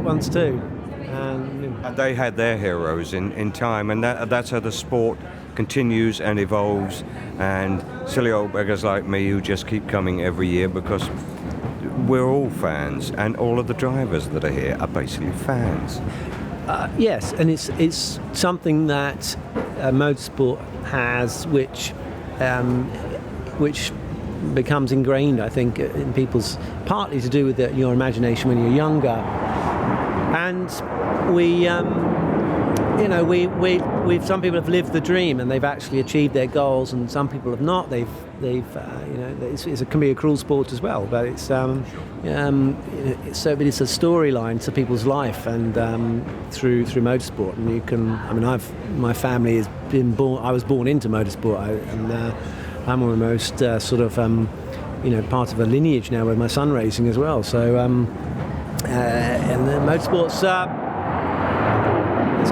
it's got a lot of things that you can learn, and a lot of things that you can express yourself through motorsport, and some very brilliant people have come through this discipline, whether they're Colin Chapman designers like that, or Adrian Newey, and amazing organisers like Ron Dennis, and very determined people like Frank Williams and Bernie Ecclestone, and some very talented people, and the drivers. So it's got lots that's to be applauded. Lots of the modern drivers have had, they've been signed to the Red Bull Junior programme from 2 years, 5 years, 4 years old, whatever else. Damon had started, he made his debut in 92, 93. But he was motorcycle racing successfully before destitute, he switched to cars. Scrapping around, and then sort of went from test driver to fighting for a championship and picking the team up after the death of Ayrton a year later. He'd only been car racing for about 27 minutes at this stage, and it's I like that. I think that shows what a man he is. This level of support over many years has become, in more recent years, very, very important. Even somebody like Lewis was receiving some degree of support from Mercedes from, I think he was about 8 or 9 years old. I think he'd wandered up to Ron Dennis at the Autosport Awards at whatever and said, I'm going to come and drive for you. So he had the McLaren support, as you say, Mercedes. I think he never raced with a non-Mercedes engine up until this year, of course. So, there was that. But Damon hadn't done any karting, had he? And he didn't even really realise he liked cars until about 4 minutes before he got in one, and seemed to do all right at it. So you do think what might have been if he'd have been, if his dad had been around over the longer term. Got him into it from a much earlier age. I think, he made his debut in his early 30s. It should have been his early 20s to make the most of it. But we had, Brundle still racing. Then, of course, has gone on to be the voice of Formula One for the modern generation. Worked alongside Murray until right up until the end. So it was good to see that transition. I think it's the depth that brings to his commentary is wonderful these days. From somebody who's been there, done that, crash it, and even if some of the stories are, I rolled a such and such there one year, I went backwards in a such and such there one year, it just gives you that extra level. Martin Brundle at the Goodwood Festival of Speed. It's out of breath as usual, but then we got used to that. Martin Brundle chasing around the pit lane doing those famous walkabouts. It's the stuff of legend now. Does that really charge you up doing that? Because you really seem to be buzzing when you're doing those. Yeah, it gets my adrenaline going. I've always looked for something to replace being a racing driver week in, week out, and live TV does it to a certain extent. I've never watched myself ever on the TV, so but I keep getting really nice comments, especially at events like this where the crowd always go, we love the grid walk. So I guess I'll just keep doing it, and I won't watch it and try and analyse it and improve it, and when people stop talking about it, then maybe I should have a look at one. Well, I think it's actually become a major part of the ITV F1 coverage, and because you never know, because it's so live, you never know what's going to happen. It's amazing how often you stumble into Bernie, though. Well, yeah, because he likes to loiter about, and he likes to be on TV. He's quite good at it. He's a good one-liner, Bernie, and he loves a quick quip on the grid. But it's quite a challenge, actually, because it's the same group of drivers every weekend, roughly the same group of people, and trying to find interesting ways and different ways of going down them is quite hard to do, actually, for me. You seem to have sort of perfected the art of putting them at their ease when they're at their most tense, which is quite interesting to see. There's very few other people, I think, could front a driver just as about to climb into the cockpit and get away with talking to him. Well, obviously, a lot of them know me as a driver anyway, and some of them are still my ex-teammates for a little bit longer anyway. And very few people I know that when you go rushing up to him with a live camera and a live microphone won't actually say something. But I don't know how I would feel if I was on the grid and had myself running at me when I was trying to focus on the race. But sooner or later they'll tell me to clear off. It's just interesting the way you can do exactly the same with big showbiz stars and people like Michael Douglas and so on. You just go up and throw stuff at them, and it works. Yeah, but what are they there for? They're there for the publicity. So that's they'll make out they don't want to talk, but that's the whole purpose that they're there. I don't think they're really Grand Prix fans. But those of us that are fans of watching you do that have noticed there are some deficiencies in your rock lexicon. There are sometimes some bands you've not quite caught up with. Well, I'm winging it big time all the time, and I might just hear 30 seconds before I go on air before they throw to me, and sometimes you've got like 5-6 million people. A proper television person wouldn't go anywhere near that because it's unscripted, unrehearsed, 5 minutes live with sometimes a prime times audience if we're over in America, for example, and I'll be saying, okay, right, somebody tell me something about the Arctic Monkeys or whoever it was I had on the grid at Silverstone. They were not terribly cooperative, I did see that. Yeah, well, it happens. I mean, I'm in a win-win situation because even if people like punch me in the nose and tell me to clear off, it's still a good piece of television. You haven't been punched in the nose yet, though. I don't recall having seen that, or is that in the outtakes somewhere? No, it's live, and what you see is what you see. There are no outtakes for that piece of television. Well, long may it continue. Thanks, Martin, for talking to us. Go and enjoy your run up the hill. Thanks very much. Thanks a lot, Martin. All right, much good to see appreciated. you. We've seen the value of people like Martin Brundle, people like David Coulthard, those that have actually sat in the hot seat and have had some degree of success.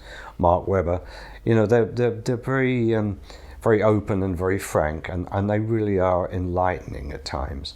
And they seem to know the rule book very well. They had to learn it, and they still do learn it. And I think you get more a great insight in very much in that way. I think we had the push for even more safety. There was I don't know, and it's something I would have probably needed to watch at the time. From the 80s and into the early 90s, was there an acceptance of the level of risk, do you think, in that it's okay there aren't too many, and maybe the drivers that have come a cropper aren't as good, and that's why they've come a cropper. And much as the Jim Clark death was, well, if it can happen to Jim and he's really, really, really, really good, if he can make a mistake and crash and die, what hope has anybody else got? With Ayrton, I think there was that, oh, hang on, if it can happen to him and he's the best, well, all the rest of us had better have a bit more safety, hadn't we? Because we're not as good as him. Well, that's, it's still ongoing as to exactly what killed Ayrton, but it seems fairly well settled now. A certain Mr. Newey was one of the designers, or lead designer of that car, having already been successful, and of course he'd been very, very successful in more recent years, now moving to Aston Martin, of course, but drivers now, I think, more and more are having one very successful season, winning the championship, and deciding they don't want to carry on. We've mentioned Keke Rosberg a little while ago, and of course Nico a little bit later, who simply decided one season, that's it. I think Mika basically retired after his championship, didn't he, Mika? Yeah, Häkkinen did. I think he's only just actually properly retired, because I think there was the running joke about being on sabbatical for about 15 years, wasn't it? But I think he won 2 championships, 98 and 99, with a car designed by Adrian Newey. And I think we are seeing this is now the emergence of powerhouses of Formula One, and that you need one of these 3 things in order to be a world champion in your team. So you either need an Adrian Newey, or you need an Ayrton Senna, or a Michael Schumacher, or a Lewis Hamilton, and things like that. If you can unite all of those things, then you'd be in for something quite special. But yeah, there was Adrian Newey had felt. Well, I think there were a few reasons, but he certainly felt the treatment of Damon wasn't the best towards the end of his time at Williams, and had been promised a bit more skin in the game and say in how the team was run. Frank, being Frank Williams of Williams, had maybe not wanted to cede that much control along with Patrick Head, so he'd knew he had wandered over to McLaren, and the 98-99 car, complete change of livery away from the Marlborough years into the West livery. And I remember getting up early and watching that at Australian, they had time to have a misheard radio communication because Häkkinen's hearing wasn't quite so good, to a random drive through to no, after you, to get, hang on, no, right, pull over, hang on, I want a word.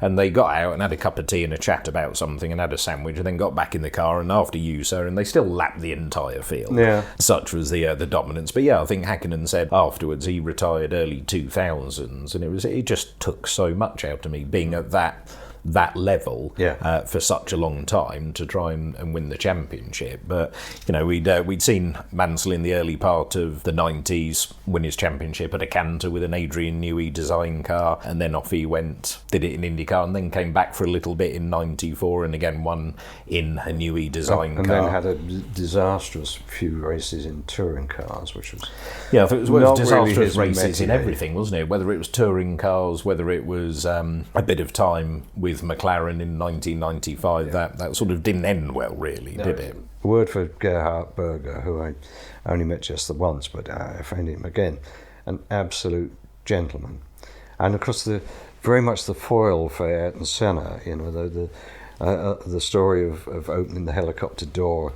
throwing Ayrton Senna's briefcase out, and it was a sort of prank that those two would pull on each other. Yeah, I think it was still a time where teammates and mates, and they travelled together, stayed in hotels together, I think they had adjoining rooms, didn't they? Because there was something about one had filled the other's bathtub with frogs or something like that. Did Gerhard fill Ayrton's bathtub up with frogs? And then so Ayrton went mental at him, screaming, whatever else. And then I think Berger's last line to him was, "Oh, well, you haven't found the snake yet then," and then just shut the door, and that was it, leaving Ayrton on edge for a few hours. I think another story was where Berger had glued all of Ayrton's credit cards together so that none of them were usable.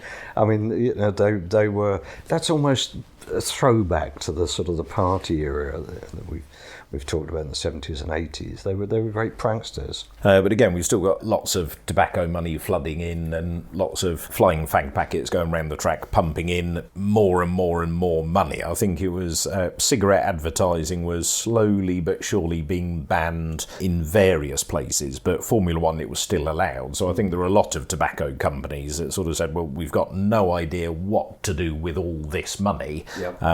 So you'd have, Marlboro in particular, sponsoring anyone and everyone. So there was you mentioned Coulthard and Schumacher there. There was a Coulthard at Monaco in 96, torrential rain, and won in the end by Panis, of course, was having trouble with his visor misting up. So, Schumacher's got a Marlboro sponsored helmet as well, because you had Marlboro sponsoring McLaren and Ferrari, the two top two. Oh, there you are, that logo's in the right place, can I borrow your helmet? Yes, of course you can. There was still, I think, much as there was competition, I still think there was that camaraderie and that if you need a hand I will help you.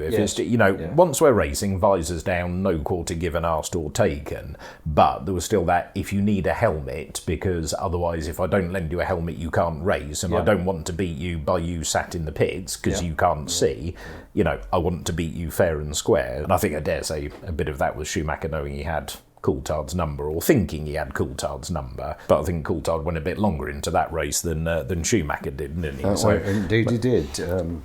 Didn't stop Michael rushing down to knock his block off. No, again, and having to be restrained. So you see all these mechanics, all these pit crews, they have their other uses. They're very useful bodyguards as well. Well, they do, but I think Coulthard had the best sense out of everyone because he'd left his helmet on. And that was it. So if you're going to run up to somebody, don't do it with somebody that's wearing a helmet that can withstand a 200-mile-an-hour impact, because he's just going to headbutt you. It's probably another reason for keeping your hands device on for the same reason. Yeah, I think so. Yeah, definitely. Well, actually, no. Take the hands device off, and then you can hit him with it. So you'll be all right. The other thing I was going to really mention of this sort of era, and I think particularly 80s, 90s, noughties, you could not watch the preliminaries to any Formula One race without seeing the Formula One apex predator wandering through the pit lane, because Bernie would be there and everybody would kowtow to Bernie because he was the money man. He pretty much made the rules. Certainly he would sign them off after the various committees had agreed them, and Bernie might not necessarily. He made all of the corporate deals. He engineered most of the the sponsorship deals in one form or another. He had a hand in many of the drivers' contracts. He had a hand in all of those pies. He made himself a lot of money, but at the same time, most of what came to be known as the Piranha Club would freely admit that he also made them a lot of money. Yeah, so that yes, he did milk it for all he could and made himself very, very, very, very, very wealthy. But if he makes you very, very, very wealthy, then you're probably not too upset with it, are you? That was the separation of sport and commercial and all those bits. So that's why we have the FIA nowadays who enforce the rules and regulations. The rules and regulations are drawn up by somebody else, and the promoter of the sport is somebody else entirely, and the teams are represented by one organisation, the drivers are represented by another. So that's why you have all these different things. I think it's probably a good thing, so it ensures no one person has control, but it depends on that person. If that one person has got control of everything and is sensible, well then it's absolutely fine. But the minute that one person turns out to be a maniac or a moron, that's when you're in trouble. I wouldn't accuse Bernie of being either of those things. No, I think if you look, he had his good points and his bad points, but I think the one thing that everybody always says about Bernie was, you looked him in the eye, you shook his hand, and it was done. That was it. You never needed to write anything down. He never double-crossed you. He never went back on his word.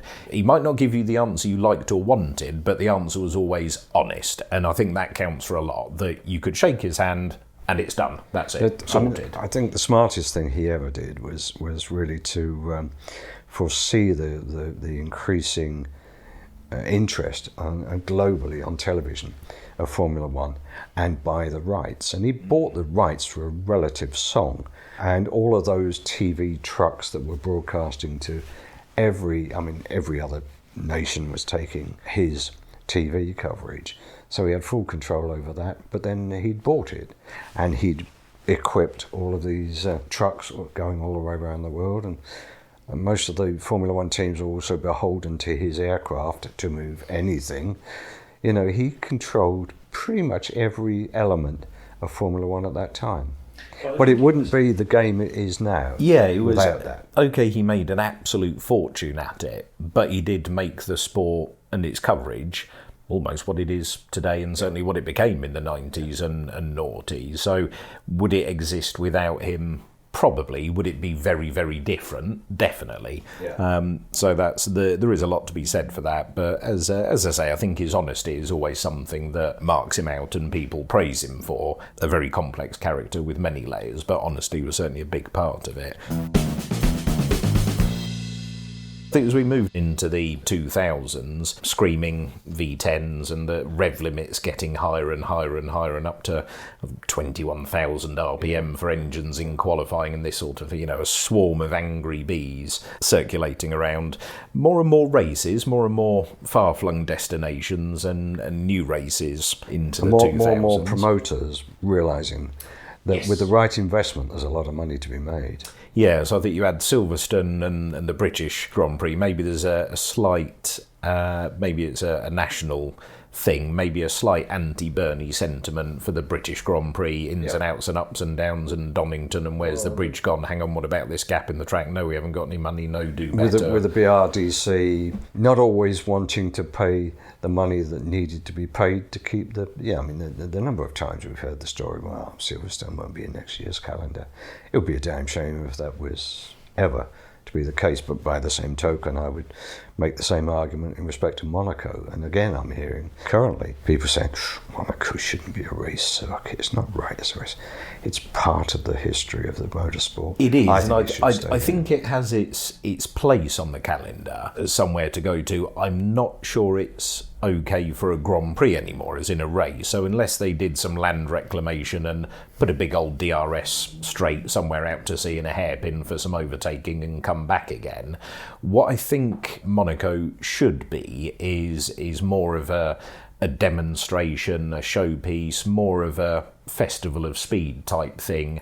Let's have it just as a qualifying showcase, livery, new drivers. The drivers all love it. Something like that, just because I think the challenge at Monaco is not racing it for however many laps, because you could have, well, as Daniel Ricciardo showed, you could have 160, 200 horsepower less than the car behind you, and he's not getting past. Just place your car where it needs to be placed, and off you go. There's, not saying that that's easy and anyone could do it, but if you've got 19 of the best drivers behind you and they can't get past you, well, it shows it's fairly hard to get past. So maybe have it as a time-lapse shootout. You get quicker and quicker and quicker, and elimination day 1, elimination day 2, I think build up to it over the weekend. You've driven Monaco, I think, albeit in a road car. Yes, I've driven around and sort of sat around and looked at it and thought, hang on, they do 200 miles an hour here. Which if I laid down sideways, I could virtually touch, one side of the track to the other in places. I've only driven it many, many years ago on Williams factory sim. I got through lap 1 very, very slowly and thought I would increase the speed a little bit on lap 2 and crash coming out of the tunnel. I'm in good company. An awful lot of people crash coming out of the tunnel. I'd love to see it stay on the calendar. Yeah, I think it needs to stay, just maybe not in its current form. Olivier Panis, at the Goodwood Festival of Speed, 2003. And one of the great stars of Formula One, been in Formula One a long time now, and a very fine career, topped by that wonderful win at Monaco a few years ago. With Toyota, Olivier, enjoying life with the team? Yeah, very, very much. I mean, I love the team. I think we have a lot of things to do very well. This year the car is performed much better compared with last year. Now we need to continue. We know we have a lot to do to close the gap with the best team, but we are on the very good way. You've had a pretty good season so far. It's onwards and upwards, more bits on the car, more power from the engine. Yeah, I think we have a not too bad season so far. We qualified, I think, 7 times on top 10, and we score some points. Not enough, but everybody stay very concentrated and work really hard. I'm sure for the next Grand Prix, Silverstone Grand Prix, we have some new bits on the car, and for Hockenheim we have a new Evolution engine again. That rule change that's allowed people to take points down to 8th place has been a big help to some of the middle-ranking teams. Yeah, well, I think it's more fair for everybody, because when you have 2 McLaren, 2 Ferrari and 2 Williams, and now most of the time 2 Renault, it's quite difficult to score points. I think it's more fair for everybody. Okay, let's get off the racing scene just for a moment. What did you think of the hill yesterday? Did you get a run up there yesterday, or is this going to be your first run? No, for me it's my first time I've been there in Goodwood, and it's my first run this morning. I just arrived very, very late last night, but I'm really enjoyed to be here because I saw a lot of people, a lot of fun, and I think it's quite fun for everybody. So you think the hill a bit daunting, perhaps? Have you seen the map on the way up? I don't see anything, but I'm here for the spectator. I'm here for the show, but I'm here for demonstration. I have a Grand Prix next weekend. In the 2000s, early part of it, of course, dominated by Michael Schumacher and the Ferrari team. Very much so. And they just hit their stride. And I think there was the FIA again, Ferrari International Assistance. There were some rumours of that, but I think there was also some murmurings that, well, the best thing for the sport is Ferrari to win because they haven't had a championship for that long. Schumacher had joined in 96, won a couple of races. 97 was still building, but a good scrap against the all-dominant Williams teams. 98, 99 up against the McLarens with a far more dominant car. And I think, leaving aside the leg breaking and Jerez incidents for Mr. Schumacher, there were, rumours and mutterings that, well, actually, Ferrari really do need to get their act together and win something here, which they really did. Sounds like what we're hearing again just at the moment. I think it itself kind of went too far, didn't it? In 2000, 2001. 2002, 2003, 2004, it was just a bit too much Ferrari winning. One of my memories of that period that I really enjoyed seeing was there came a period when nobody wanted to try and get past Michael Schumacher because Michael Schumacher would maximise his position and maximise the width of the car. We won't go into that too much more, but that was the way he was then driving at that period. And to see this newcomer, the young Fernando Alonso, fighting with him and not giving him an inch and not respecting him at all, and I'm going to have that position, move over Schumacher, and move over Schumacher was what happened because he had to, because he left him nowhere to go. That was that was great. There was a big change there. And again, the youngsters coming through, because then we were talking about Alonso as the new up-and-coming youngster. Fernando Alonso, at the Goodwood Festival of Speed, 2005. And I'm standing in the paddock speaking to the undoubted star this weekend and the star of this season, Fernando Alonso. Welcome, Fernando, to Goodwood. Great championship season for you so far. Slight hiccup at the US Grand Prix, but back on winning form next weekend in France? Yeah, I think so. After the Indianapolis problems, I think all the teams, we are looking for Manicure Grand Prix and try to do a good race there, and hopefully for us will be a good race, and we are at home because Renault is French, so we are all very confident so far. With so many wins so far, dominant at the beginning of the season, and then a little bit of a challenge from McLaren. Has that added some spice to it? Yeah, McLaren now is coming back very quickly, and now they are a little bit better than us in performance-wise, so I think we have to improve the car a little bit if we want to come back in the victories, but at the moment we have a fantastic car, and we are all happy and approaching the weekends thinking in the win again. And more development on the car coming through, you reckon you'll keep ahead? Yeah, I think so. I think there are some new parts coming the next 2 or 3 races, and also we have the break in August, so this will be a good time also to prepare the last part of the season properly. Yeah, you're just about to go out in your car up the hill. Have you actually been up the hill in anything yet? No, obviously it's quite interesting, quite challenging for me because first time here in Goodwood, and hopefully I will enjoy the time and the people as well. Well, the young guns are all going out there to be as spectacular as possible. You're going to do the same? Yes, I think so. It's good for us, but we need to think in the speed and also in the show. Thanks for your time, Fernando. Good luck for the rest of the season. And like I say, it gives me hope, being that slight bit younger than him, that he's still going. But it shows what a generational talent that Alonso is, and Schumacher is and was at the time. So I think the length of career stands out for those two. I mean, Schumacher made his debut in 91, and then was in Formula One, had a couple of years off after 2006, so 2007, 8, 9, he had a couple of years out, didn't he? But came back with the Mercedes team in 2010, arguably not quite as sharp and race ready, but I think it shows what a good driver Nico Rosberg was. And I think if his father was an under the radar champion, and was consistent, quick, but more consistency won him the championship in his year, because I think Keke only won 1 race in his championship year, but just sort of finished second all the rest of the time. So the mirror opposite to Jim Clark. You've got to bring it home. And that's how he did his. But I think it shows when you looked at Schumacher against Rosberg, and I was skipping towards the 2010, so right at the limit here, it shows how good Rosberg was. But the fact that Schumacher started in 91 and was still competitive all thereabouts with the world champion in 2010 shows the skills and the abilities and the commitment to fitness. I mean, I think one of the things Ayrton brought to the sport was that change of approach to fitness. Schumacher just took that to another level. In late 90s we had Jan Magnussen still smoked, I think, but in the 2000s you didn't see any Formula One drivers walking around with a beer in their hand or a fag in their gob after a race. Didn't happen after that. It was just, despite the tobacco money, and there was obviously a lot of freebie cartons of cigarettes floating around, none of them partook.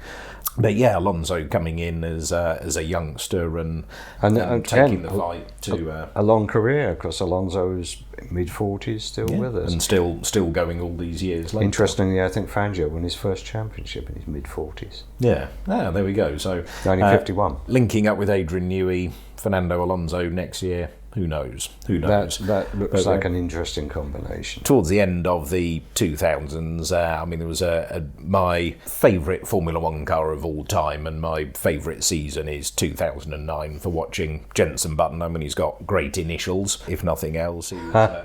Jenson Button, at the Goodwood Festival of Speed, 2006. I want to make you happy when it's rainy. I love that. It's seen a Mac? Yeah, it's wonderful, isn't it? Plastic Mac. I want to make you happy when it's rainy. Good stuff. Jenson, good to see you here at Goodwood again. The Festival of Speed seems to become a regular event for you, and you obviously try and squeeze that into a busy schedule. Yeah, I've been here every year since I've been in Formula One, so this is my 7th year, and it is fantastic. It's good to come back. I've only been doing one day this year. The last year I did two days because I just found it so busy. It was a really, really hectic schedule, but I've really enjoyed today so far, and I'm going up the hill later in this year's F1 car. But the bad weather this morning hasn't really hampered the event. It's been amazing, and it's good to see so many people here. More and more F1 teams here, 8 teams that here this year, and you all seem to be in current cars, which wasn't always the case previously. That is so true. Most of the years we've had 1-year-old cars, 1-year-old engines, but this year we've got this year's car, so it's pretty awesome considering what we put the car through. Up the hill with the wheel spinning and maybe donuts. I don't know if we're allowed to or not, but we might give that a go later. I'm sure whether you're allowed to or not, you'll go for it if you feel so minded. But the fact is you're here to put on a show for the many, many thousands of loyal fans that come here. They can see more here than they can ever see at a Grand Prix, of course. Yeah, definitely. It's the best event for racing fans. You've got everything here. You've got Formula One cars from this decade, from past decades. You've got motorbikes, you've got dragsters, you've got everything, rally cars. And you can get so close to all the cars. You can walk around here and you can almost touch all the cars and bikes here, and it's amazing. It really is. And also when we're going up the hill, they're feet away from where we're doing burnouts. Obviously we're completely under control, but it's an amazing experience for them, I think, and it is for me to see all the different cars here and bikes. It's been a pretty tough season, I know, for you so far. There were signs in both Canada and the US that things were on the turn. You're hopeful for France? Yeah, US, we had a different strategy to Rubens, and I was going to be stopping quite late, so my actual qualifying lap was good. So we were in a good position until we went into the first corner and crashed. But Manica, we're positive about it. It's a smooth circuit. I think it's the sort of circuit that's going to suit our car. Plus, we've been testing in Jerez this week, and I think we found some improvements there aerodynamically. So, yeah, we're looking forward to it, and we need to get back on track and get some good points. The way to go this season seems to be to keep loading the aerodynamic aids on. Some very bizarre ones coming out. You've obviously seen the ones on the new Williams. Yeah, it's Formula One is obviously, you need to get a good car over the winter, make a good car. But a big part of being at the front is improving the car throughout the year, and that's something we have been lacking in a little bit. We haven't had as many updates as other cars, and it's really showing. So, it's a bit of a pain, but we will get there. The new wind tunnel that we have, which is a full-size wind tunnel, full-size car in there, is going to help us. And you'll see lots of new parts coming onto the car every race. It seems to me that you remain buoyant despite all of the problems that you had. What keeps you motivated? How do you keep yourself buzzing? Because I'm doing what I love, and there's no use being down. I want to be world champion. I want to win races, and moping around is not going to help that cause at all. So, it's about being positive and making sure everyone else is within the team, and pushing. Being as confident as ever and determined to turn things around. Thanks very much, Jenson Button. Thanks very much. He joined F1 the year after Damon left, so it was very easy to go from cheering on one British driver to another British driver. 2009 with Ross Brawn.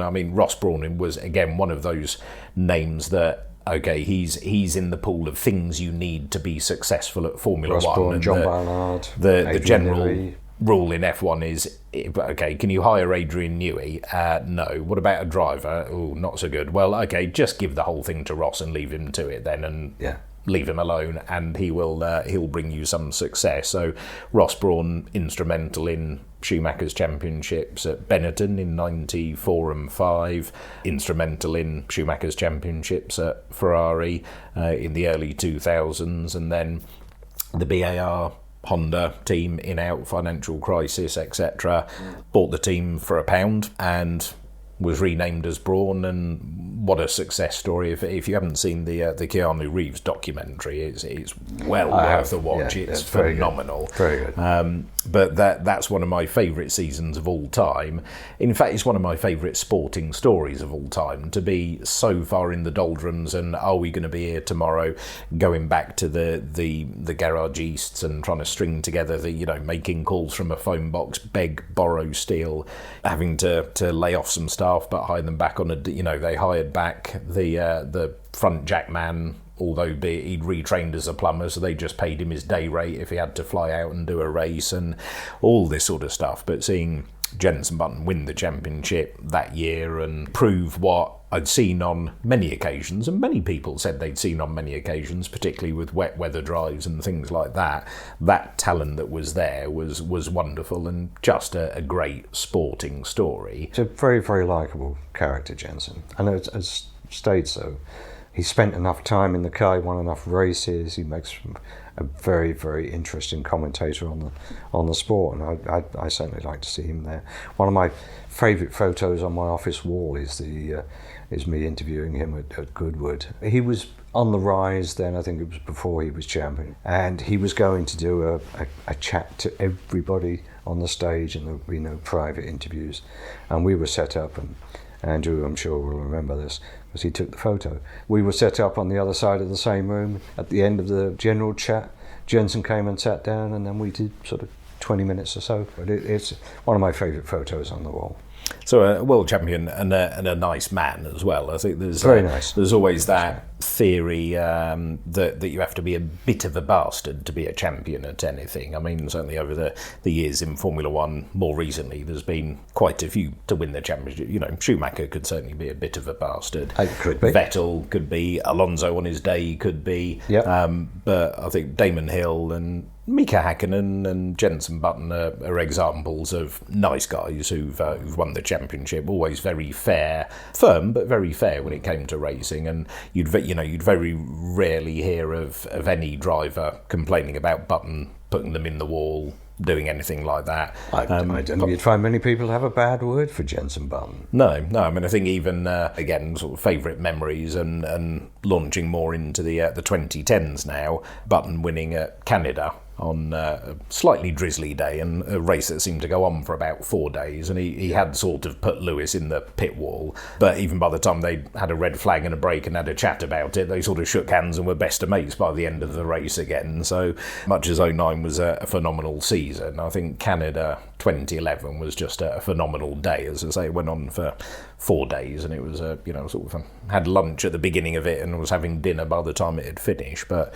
great memories. Seemed like one of those never-ending races that on into the twilight. That's it. Well, I think wasn't intended that way. They had to change the rules afterwards to say, no, this is just silly. We can't do this again. So there's now a rule on the maximum time start to finish on a race. But as the 2009 season came and went, the end of 2009, we had the rise of Sebastian Vettel and the Red Bull team that the dominance of built out Vettel. of the ashes of Jaguar and Stewart. And again, Adrian Newey, that reading of the rules and the understanding of the rules and just the total concept of the package of a Formula One car, and bolting in a driver that could just do what the car needed to do. I mean, Mark Webber, who we've mentioned, was a phenomenally fast racer, phenomenally talented, and again in other categories has shown his good skills. Aerial practitioner as well.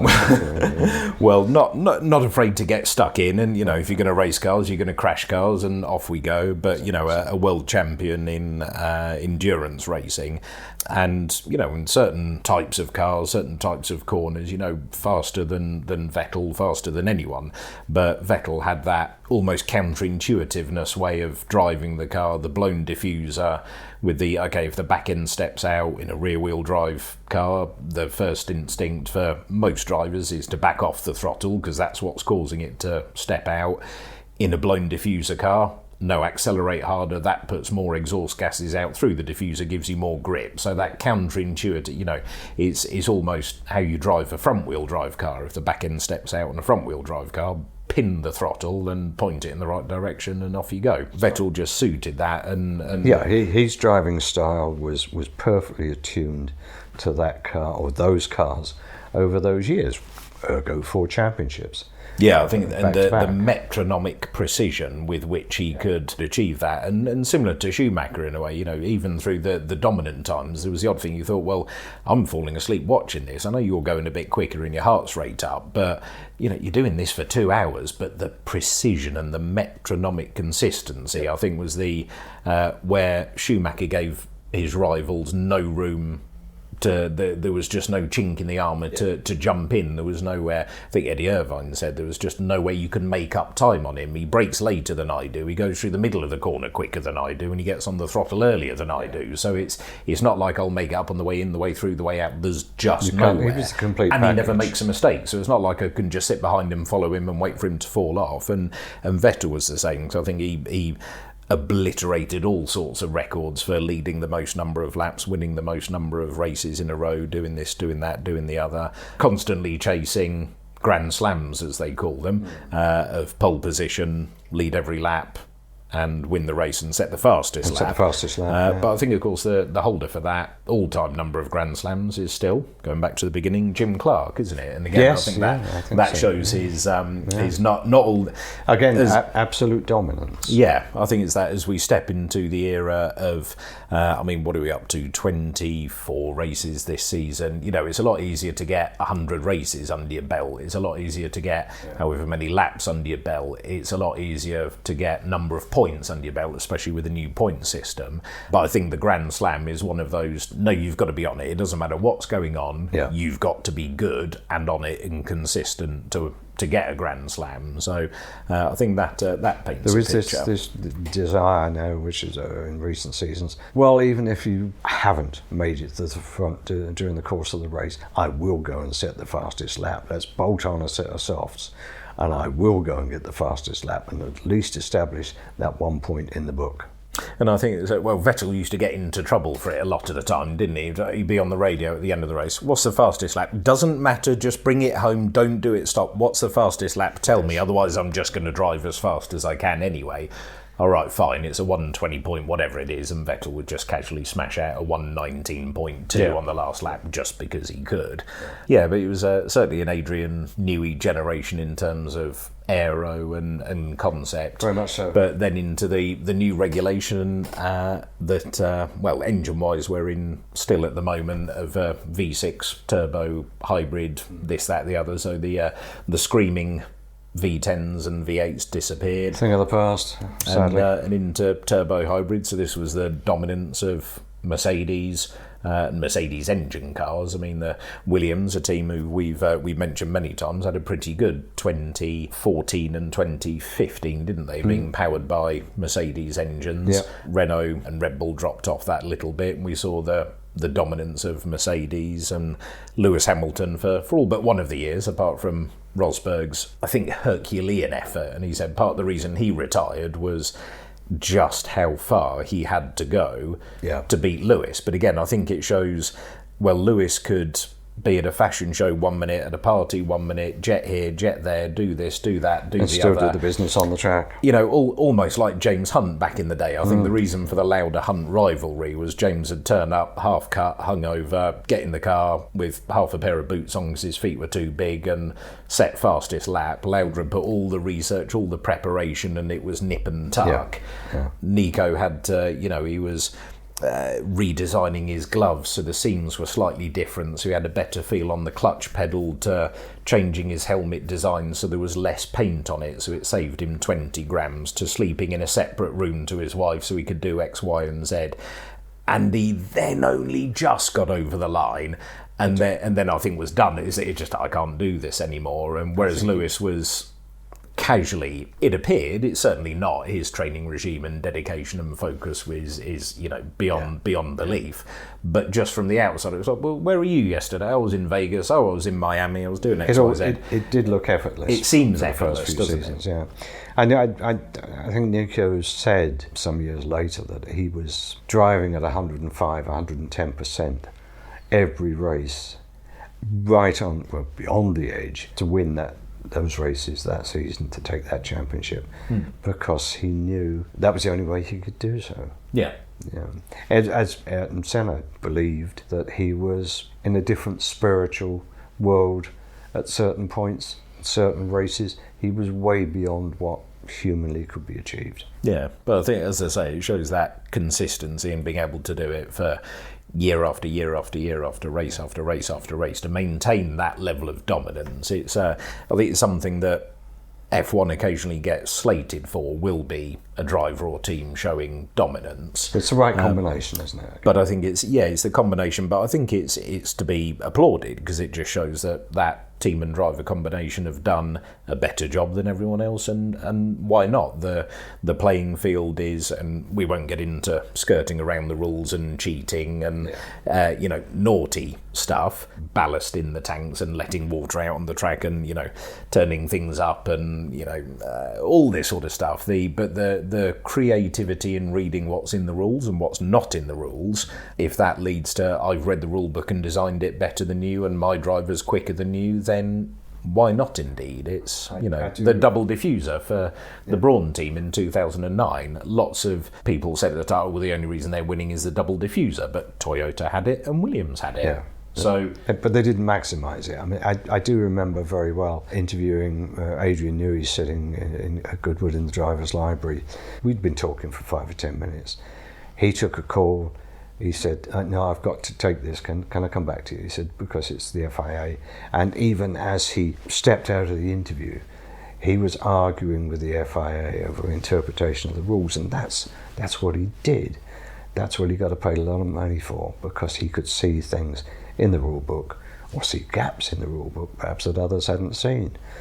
Anyway, he came back 10 minutes later and said he'd won, so he was quite happy with that. But I like I didn't mind the the early days of Red Bull's rise. Certainly 2010 was a great scrap with Vettel and Webber and Lewis and Jenson and Fernando as well. I mean, Fernando I think is within 5 points of being a 7-time world champion or something like that. There or thereabouts, and his ability to drag results out of something uncompetitive. But there was that good scrap when Vettel really hit his stride and nobody could touch him. It got annoying. Rosberg and Lewis scrapping away and fighting between them, and with Riccardo popping up and scoring the odd win and heroic drive was good to watch. I think that after Rosberg won the championship and Mike dropped, and then we had Lewis and Valtteri, phenomenal driver though Valtteri is, and a very nice man to boot, and somebody that we've sat down and spent a bit of time with at Goodwood. Again, I think it sort of shows how good Lewis is at qualifying and how often Valtteri used to out-qualify him. Shows a level, but it was, I think Valtteri admits now today, it's that level of consistency in the race. So just as Nico was saying, well, I had to go to 105%, Valtteri, you can pull that 105% out in qualifying once, because if it's 10 tracks, you roll the dice 10 times and get away with it and you're okay, or you roll it big time on 2 corners and you get away with it.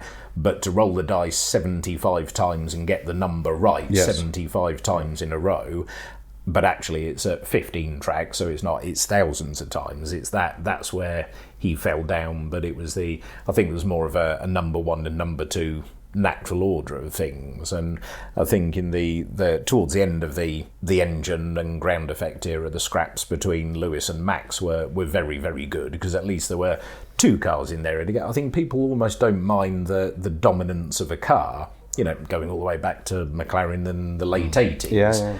A car that won 15 out of 16 races. Boring. Well, who were the 2 drivers? Oh, Ayrton and Allen. All right, that was quite spicy, wasn't it? Oh yeah, it was great season to watch, because they were going toe to toe, and there was almost that, well, we know we're going to win everything, so it kind of doesn't matter what happens. And again, I think Mercedes did a very good job of that. Well, we know we're going to win the Constructors' Championship, and lots of season finales, the view was, well, if we've already won the Constructors' Championship, or, we'd have to not finish for half the season or whatever, they just let the drivers race. And that's great to see, and I think it's almost, it doesn't matter if it's 2 drivers from 2 teams or 2 drivers from 1 team, just having that competition, ending up in a title deciding showdown last lap battle is great, unless it involves something like a safety car and letting a few people through but not the other people through, and the less said about the better. We could probably do 3 hours on that on its own, and the rivals parking one on top of the other. That's a pretty good way to make sure that you can't complete the race if you park your car on top of your rival's car. And again, well, thank God for the halo, because that certainly helped. There were some tyre scuffs on top of his helmet, so helped by the halo. So if that wasn't there, that would have ended very differently, I think. So where do we find ourselves now? We find ourselves at Formula One's 75th birthday, and I mean, first of all, happy birthday, Formula One, because it's been a hell of a ride for 75 It's been a great years. ride. It's given us an awful lot of pleasure. It's given us some thrills and spills and tragedies and successes, and everything that you could want in the way of human emotions has been in there somewhere. Definitely, and I think it's easy to, and more so these days, to see the cars that are almost enveloping the drivers, and you can barely see anything of the driver. It's easy to forget what a human sport it is, and there's the 1,000 people at each team that put these two cars on the track 25 times, but they travel around the globe for 25 races, 25 races. So that's, half the year they're away, never mind about it's not 9 to 5 Monday to Friday working for an F1 team. It's a full-time labour of love. So everything that goes into this sport that captivates and thrills and delights and excites it is worth raising a glass to the men and women and boys and girls that make this possible. And make it all happen. Indeed, weekend in, weekend out. Yeah, it's a great sport to watch. But I think this year is the last year of the current rule set, and then into next year we have a bit of a reset and a bit of change. I think there's still a few question marks and things are going to have to iron out, and I think possibly all the cars are getting a bit heavy and complicated for their own good. I think we could possibly do to go back towards slightly simpler, smaller, lighter cars. I think the 1.5 litre cars, the 1.5 litre cars of the early 60s. Yeah, perhaps. Yeah, with a halo. They looked wonderful. And a survival cell as well. I mean, having sat actually in Graham Hill's Lotus from the 60s, just being how trying to get out of it was the tricky bit. Because I thought, well, can I put my hands there? No, because that's the fuel tank, and your hands will go through it. Absolutely. What? All of this bit that's the seat is the fuel tank? Yeah. Yeah. Okay, I think I'd like to drive this. I most certainly wouldn't like to race it, and I wouldn't like to crash it. But yeah, just how far we've come. But into the next generation, we've got, we've had some FIA chat in this podcast, not just today, but in days gone by. I think the FIA needs a bit of adjustment and a reset.